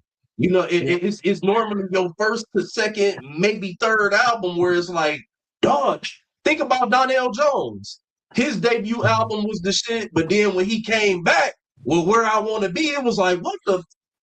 Donnell Jones doesn't let it come. You know what I'm saying? Chris Brown, I can't think of one. He has great music. He has some great albums. I can't think. He had a stretch where where CDs were still. I remember going to the album store to buy Neo albums, and Chris Brown and Neo are around the same. You know, they came out around the same era, same time. So I can't really give him that excuse because he had a chance. The other, you're right. However, even though sometimes people's tastes are different and music don't carry the same weight as it used to, I'm just saying that, or to certain artists, as artists get older, they care less about the music than anything. But you know what? I think next week if y'all both, or if everyone's available Sunday, since the sports world's a little slow, we gonna do an hour of sports and an hour of music if we can get on.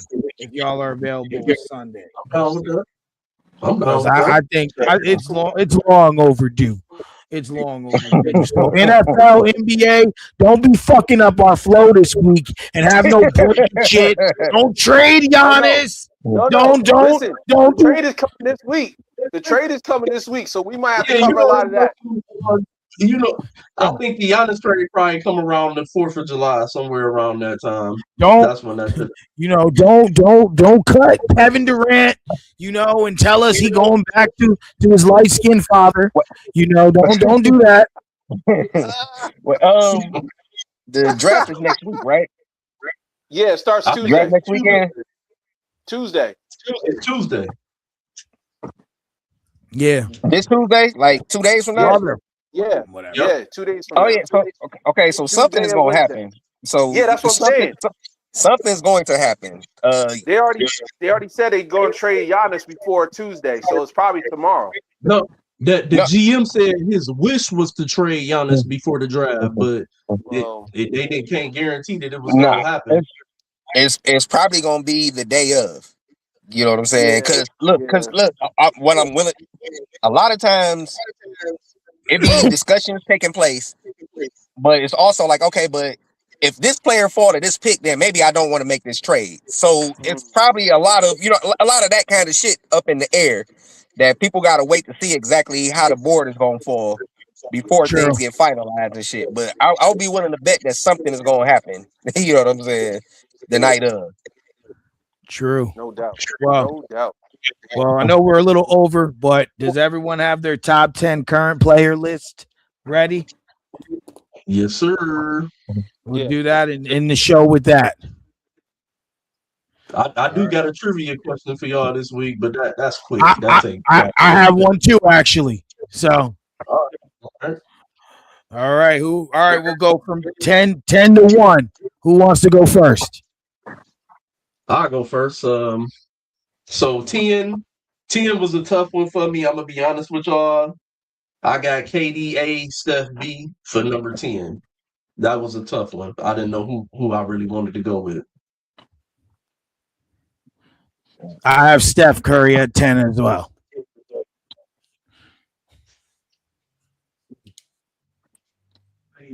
I'm going LeBron at 10. I'm going LeBron at 10.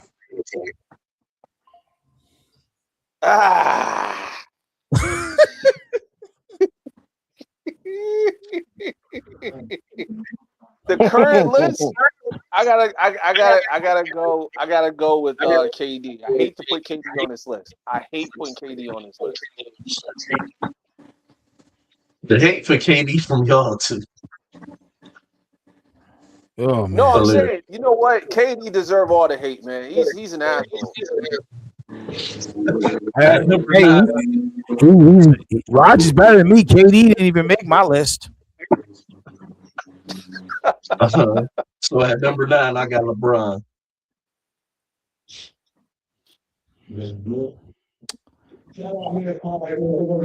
Number 9.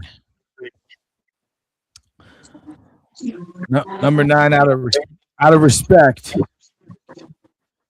Really. And just that I wasn't putting Kevin Durant, I have Giannis.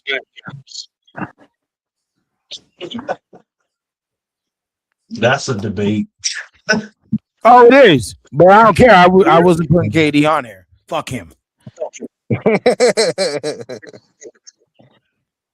You put a dude who missed the playoffs and didn't play the majority of the season over a dude who played the season and made the playoffs and got hurt in the playoffs. Yeah. Like you always say, Army, this is my list. My list. My list. Touche. I ain't mad at you.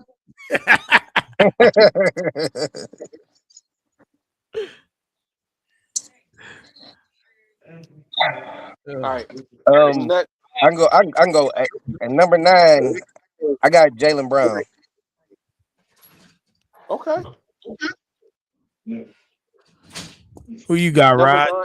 Number 9. Because of injury, it's not because of who he is as a player. I put Giannis number 9 as well, Mike. Because of injury? Yeah, because he didn't play this season. He didn't really play a lot, but he's still good. That works against him. Well, that's what I'm saying. No, I could have had him higher. I normally have him top 4. How many games did Giannis play this year? 25? Are y'all serious? All right. At number 8, I got Ant-Man. I got Jaylen Brown at number 8. I got Giannis at 8. Wow. At number 8, I mean, I got look. Even healthy Giannis last 3 years ain't making out the first round. So that's true. That's true. And- Good point.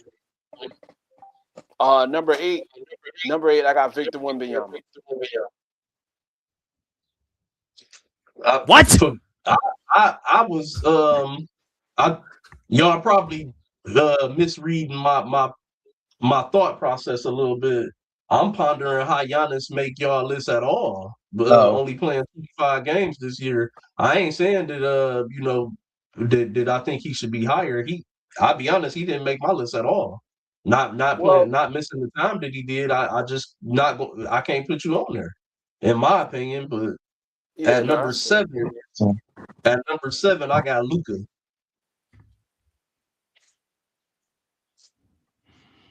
Number 7, I got Edwards.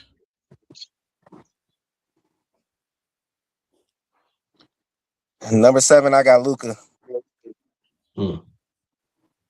At number 7, I got Jaylen Brown. Number 6, I got Jaylen Brown. Number 6, I have LeBron. At number 6, go ahead, Will. 6, I got Anthony Edwards. All right. At number 6, I got Steph Curry. Number 5, I got Cade Cunningham. I got Cade at 5 too. Okay. I got Cade. I got Cade at 5 as well. At number 5, I got Ant-Man. Number 4, I got Shea.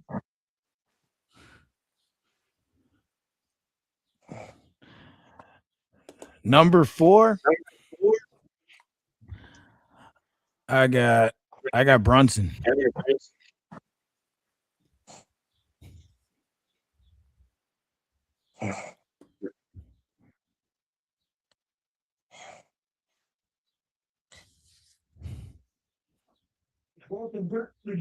Or I got.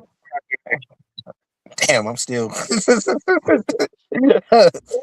I'm gonna go with Wemby at 4. No, I'm lying. I'm going with Joker at 4. At number 4, I got Cade. Number 3, I got Wemby. Number 3, I couldn't leave one of them off, so I tied them. Joker and Luka.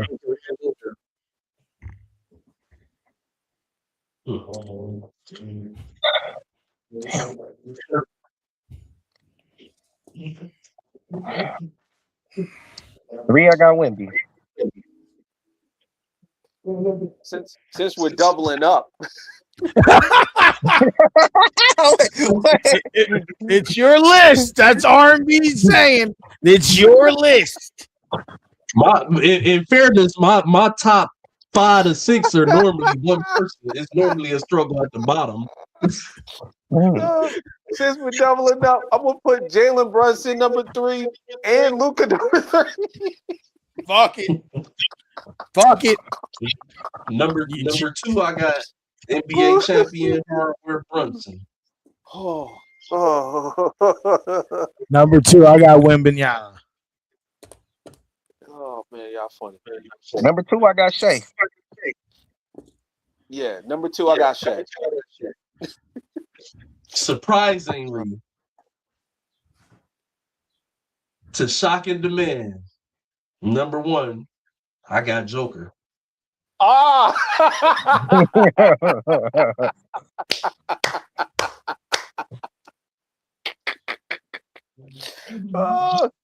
I'm gonna wait till my turn to give you my thoughts on that. You know, I don't know. Has everyone on here watched Power? Yeah. You remember the scene where Ghost is in the office with Tate asking him for $1 million and he goes, "Nigga, what?" That's my thought right now. Hearing you say Joker. That's my thought in my mind. Nigga, what? Well, that was my exact the scene where Ghost wake Tariq up out his sleep with the gun in his face was my sentiment to hear what y'all had to say about Giannis. Listen, I gave you a reason. I put Giannis there because I wasn't putting Kevin Durant. Fuck him. Now, my number 1, y'all know, don't matter. Y'all know who it is. Was always this person, SGA.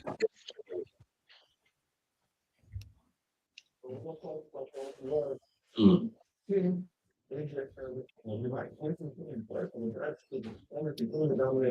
My number 1, and it come with a caveat because I don't really think he's the best player in the league right now. But after what I just watched, like Wemby made Shea look bad. Brunson made Wemby look bad. Like Brunson was getting to the rack at will. You know what I mean? Even with Wemby on the court. I got to give it to Brunson right now.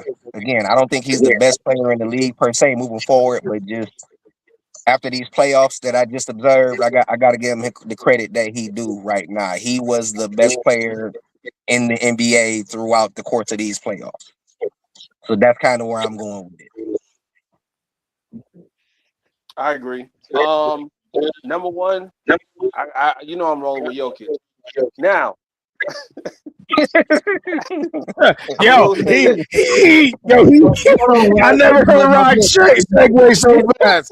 Yo, now. But I will say this. I'm shocked that R&B got Jokic number 1. What was your thought process on putting him number 1? I knew you was going to ask me this. That's why I had to light my blunt to answer it. I ain't gonna be long-winded, Mike, because I know you want to get to the trivia real quick till we end out. Hold on, Mamba. He in here whining. I don't know what he whining about. Must want piss because the food bowl is full, or he want to get on camera. You good, Because bro? he can hear y'all, so he's still looking up like, who is talking up there? You want to know what's going on? The reason I got Joker number 1,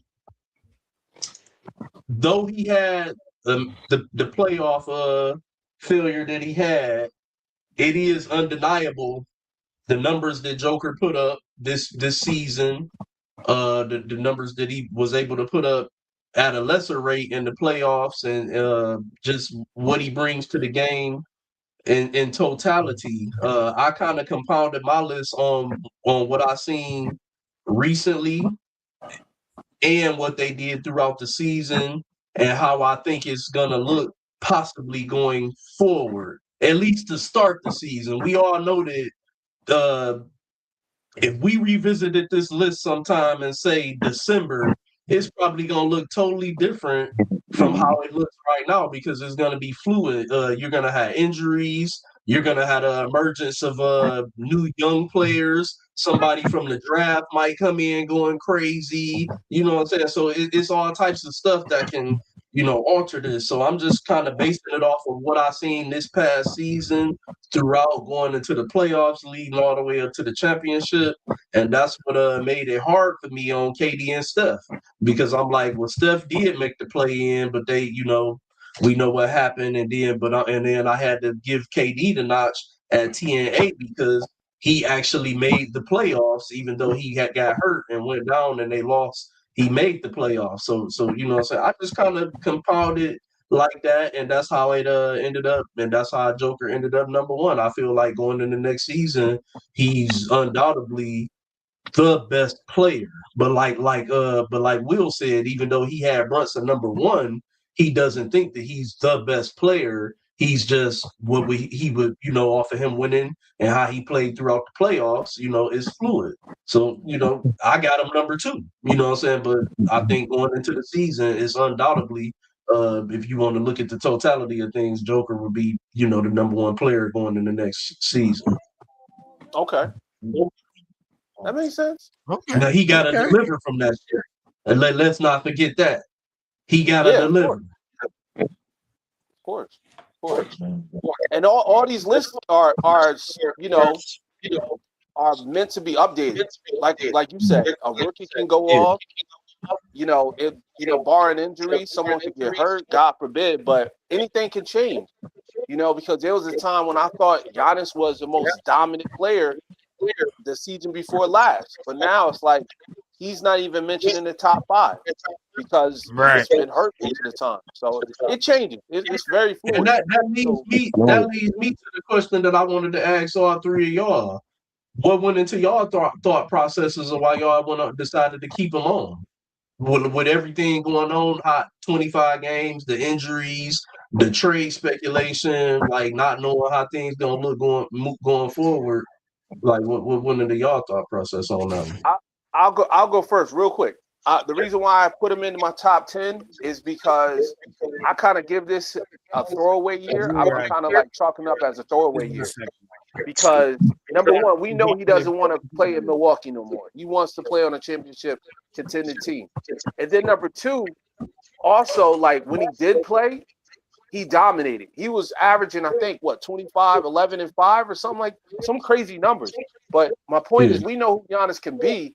It's just that I feel he just gave up on the team. That's how I feel. You don't think he was really hurt? Because No, Giannis, I think he was. Giannis submitted paperwork saying that he wanted to play, and they was trying to keep him off the court. He was healthy, and you know what I mean. He was medically cleared, and they wouldn't let him play. Like you know what I mean. He litigated that. You know what I mean. Whatever paperwork with the players union that they submitted, I'll forget the exact terminology, but man, I don't think Giannis gave up on them. I think. Well, let me say this. I think it was a mutual thing. I think it was. I don't want to say he gave up on the Bucks completely. What I'm saying is, I think their relationship pretty much is done. So for him to play 45, 50 games, that wasn't going to happen this season. But at no fault of his, though, that matter. Their relationship is done because of Milwaukee. Like he wanted to play. If a player wants to play and you're not allowing him to play, then you know what I'm saying, that I can't give him no fault. And why that relationship soured, that's totally on the franchise. I understand that they trying to protect a tradable asset, but you know what I'm saying, like, dude, who knows what Milwaukee could have did this year if they allowed him to play. I don't think they win in the championship and no shit like that, but maybe you get to the play-in or get to the playoffs at some point, maybe. Yeah, that's true. They were trying to get the best possible draft pick they can get in what's considered to be a historically great NBA draft. Like, you know what I'm saying? I'll trading a great player too to get assets to go along with that. You see what I'm saying? This is what I'm gonna say. Like again, these lists are fluid. You know what I mean? And sometimes it's not necessarily about like if we just talk about again in a vacuum. If we just talk about straight like basketball ability and what you bring to the court, Giannis is top 3 to 5. Like you know what I mean, without question every time. But again, I feel like the championship that they won, well, damn, it's been like 4 or 5 years now. But even that was a coin flip. It took a lot of things to just kind of work out in their favor for that championship to happen. Outside of that 1 year, they've never actually been like they had years where they was, first, second, third, whatever in the conference record wise, but then they end up losing in the second round to Miami. You know what I'm saying? Or was that the first round that they lost to Miami that year? It was the first round. Yeah, like Yeah, it's up literally other than that 1 year, they've never really been a serious contender for a title. because Giannis can be kind of Jalen Duren, and she got the type of game that don't transcend to the playoffs. So strong defending wings like a Kawhi or Jimmy Butler can shut you down in the playoffs, and now your team is non-existent. Yeah, but it's only a couple of those though. Like it ain't a He whole let it lot of happen. Giannis choppers running around the league. It's Yeah, them. he let it happen though. He let it Yeah, happen. yeah. But that's again that's what so like I again in a vacuum, I think Giannis is a top 3 to 5 player. I think um again, based off of what I saw this year, you know what I mean, this season. So again, that's why I think I put him 7th. You know what I'm saying? 7th or 8th. Like based off of what I saw this year, it's like it's not that Giannis can't play no more. You know what I mean? But he barely played this year. So it's Yeah. more like, yeah, I expect him to bounce back and be in that, depending on what situation he finds himself in. And it's not a whole lot of just smooth transition situations for him to go to and just automatically be a contender. But depending on what situation he finds himself in next year, he could be right back to being an MVP candidate. You know what I mean? But I'll say this. It's more for me, it's more about the nature of the NBA right now than it is about any one of these players. Um, with the way that the CBA is right now, when teams not wanting to, you know what I mean, teams really don't want to go past the first apron, much less go past the second apron. Talent is kind of getting dispersed throughout the league in a different way right now because teams don't want to be penalized with not being able to have draft picks and trade picks and all that kind of shit. So the talent seems like it's spreading throughout the league more, and it's harder for a player to just kind of be in a situation where year in, year out, they competitive. OKC and San Antonio done a good job of hitting on young draft picks back to back to back years. That's basically what you got to do. You know what I mean, to be competitive. And then even if you do get competitive, which we saw with Denver, they won a championship, but they had to let certain players go, KCP and Bruce Brown and all of them, because they didn't want to end up over the second apron and not being able to be competitive and make these trades and what like it's this new CBA is so restrictive. You know what I mean? You can't just pay the extra luxury tax. You can't just pay the money no more. You know what I mean? To be a good team, it's almost Right. like good teams that do a good job drafting and do a good job signing free agents, they get penalized because it's so restrictive for you to keep these teams together. So it's like all of this is the league is much more fluid now than at any point that I can imagine, you know what I mean, that I can remember in my time of watching basketball. You know what I mean? I Shorter think term this contracts and all of that stuff. People move around is, so much more now. I think this is the NBA's best attempt at trying their best to create parity, or at Parity. least Yep. create the visual that is parity in the league. It's Of Mm-hmm. like course. 8 different champions the past 8 years. You know what I'm saying? We ain't No seen nothing dynasty. like that. Yeah, the dynasty years are over. They're trying to create allowing everybody opportunity to go out here and win a championship. The fact that They want OKC it got a to championship is look crazy. like the NCAA championship, the playoffs. Man, Yeah. my thing is it just frustrates me that it feels like teams that are poorly run are getting the rules slanted for them. Like Mhm. that's what frustrates me. Like, no, man, do your fucking job right. You know what I'm saying? Run this business like you run all these other businesses that you own. You know what I'm saying?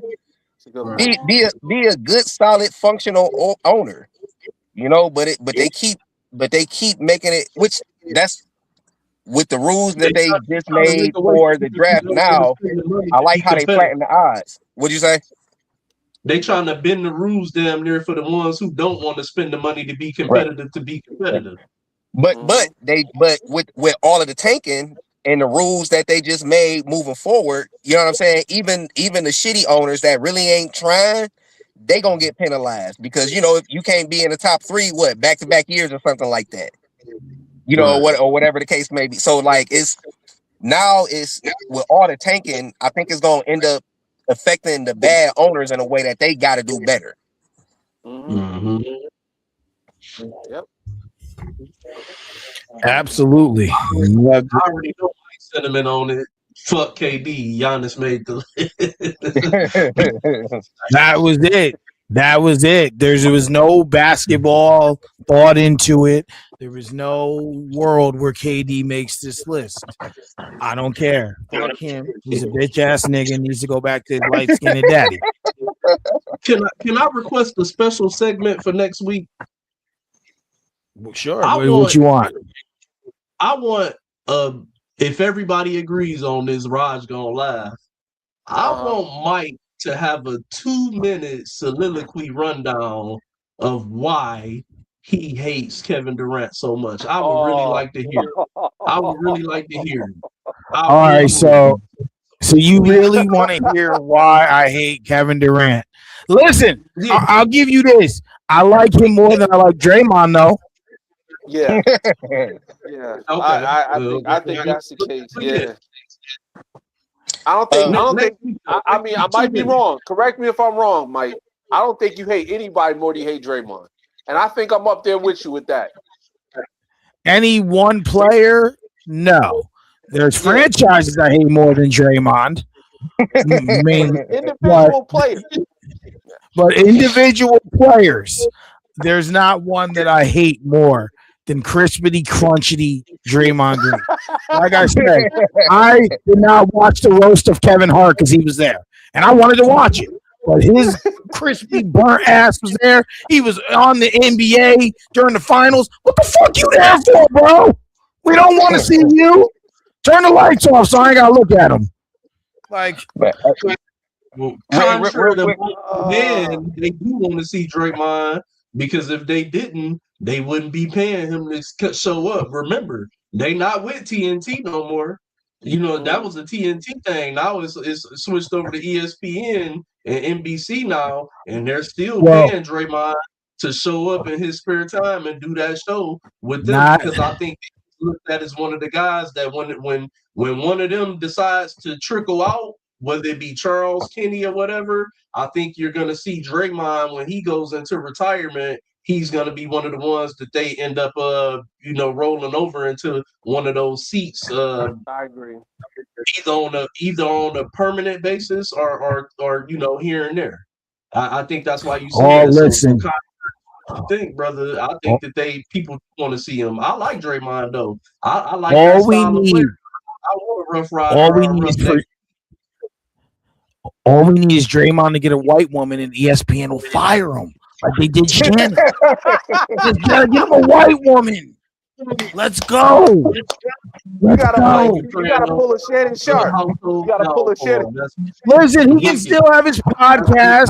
He can still do that. Because listen, with the podcast, I don't have to watch it. It's like SmackDown. I don't like Cody Rhodes, so I don't watch SmackDown. People be like, you watch SmackDown? No. So if I don't like something, I don't watch it. That's all. So if I don't like a podcast, I don't watch it. That's all. One simple thing. I'm not praying for his downfall. I'm just praying for a part where I don't have to see him. That's all. Honestly, I think Adam Silver really likes Draymond. All jokes aside, I think Adam Silver is like, he looks at Draymond as almost like a son. Because remember, Draymond was going to retire. Well, then Adam Silver, you're not. He said no. Adam Silver needs to take those fucking satellite dishes on the side of his head that he calls ears and fly away. Fly to heaven and swap with David Stern. Oh man! Shout out to David Stern. Rest in peace. Rest in peace, David Stern. But y'all want to get this trivia popping real quick? Mike about to get her pants. I know, right? I'm like, yeah.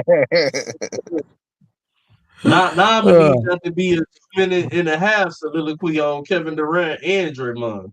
They play together. Facts. But hey, you never know. One day he may see this. He may see this and be like, "Why you hate me?" And then we're viral, babe. Then I might like you a little bit. There you go. You might be able to throw your way to the top. Why you think I talk about Kendrick Lamar? Maybe one day he'll see me and make a diss track about me. I'll take it because then you get me attention. Say all controversy is good controversy. Listen, if it includes low in my pocket, it's great controversy. But let's go. What's your trivia question, bro? All right, 8 seconds is on the clock, fellas. 8 seconds, which means as soon as I ask the question, I begin counting down in my head, and you have 8 seconds to answer this question. Okay.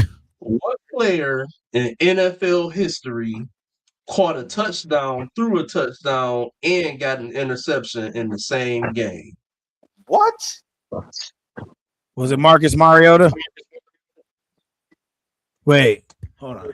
You said they threw a touchdown, caught a touchdown, and threw an interception? Time's up. I gave y'all an extra 2 seconds to the. I'm gonna say Antonio Brown. Any final guesses? I'm gonna just stick with Marcus Mariota. That's what came to mind. Moss? Nah.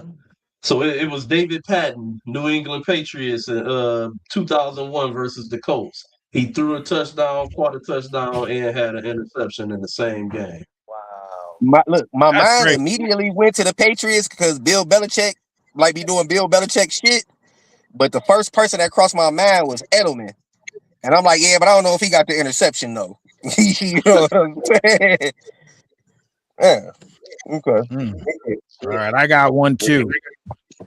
But What four players in NBA history have 100 or more players with 100 or more 40 games where they scored 40 plus points? Will Michael, LeBron, Kevin Durant. Kobe. No, Will Kobe. Yeah, you gotta put Wilt up there. Jordan. Kevin Durant, I'm putting up there. Jordan, I'm putting up there. Will And 1, Larry Bird. Jordan's 2, Kobe's 3. And Harden. Steph Curry. LeBron. James Harden's number 4. What? I'd have had a clean sweep. Got all If four of them I niggas. Bow, bow, bow, bow, bow. Are you serious? I know 140 what LeBron don't go out and get buckets like that, man. I knew it was But LeBron. LeBron do got some high scoring, record games and shit. Yeah. But I forgot about that.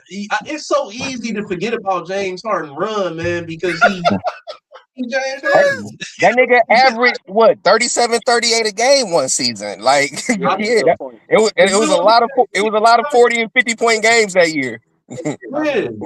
But how much do you really hear people talk about it? We talk more about his playoff failures and his recent shit than we were, mentioned the whole shit with Houston and shit.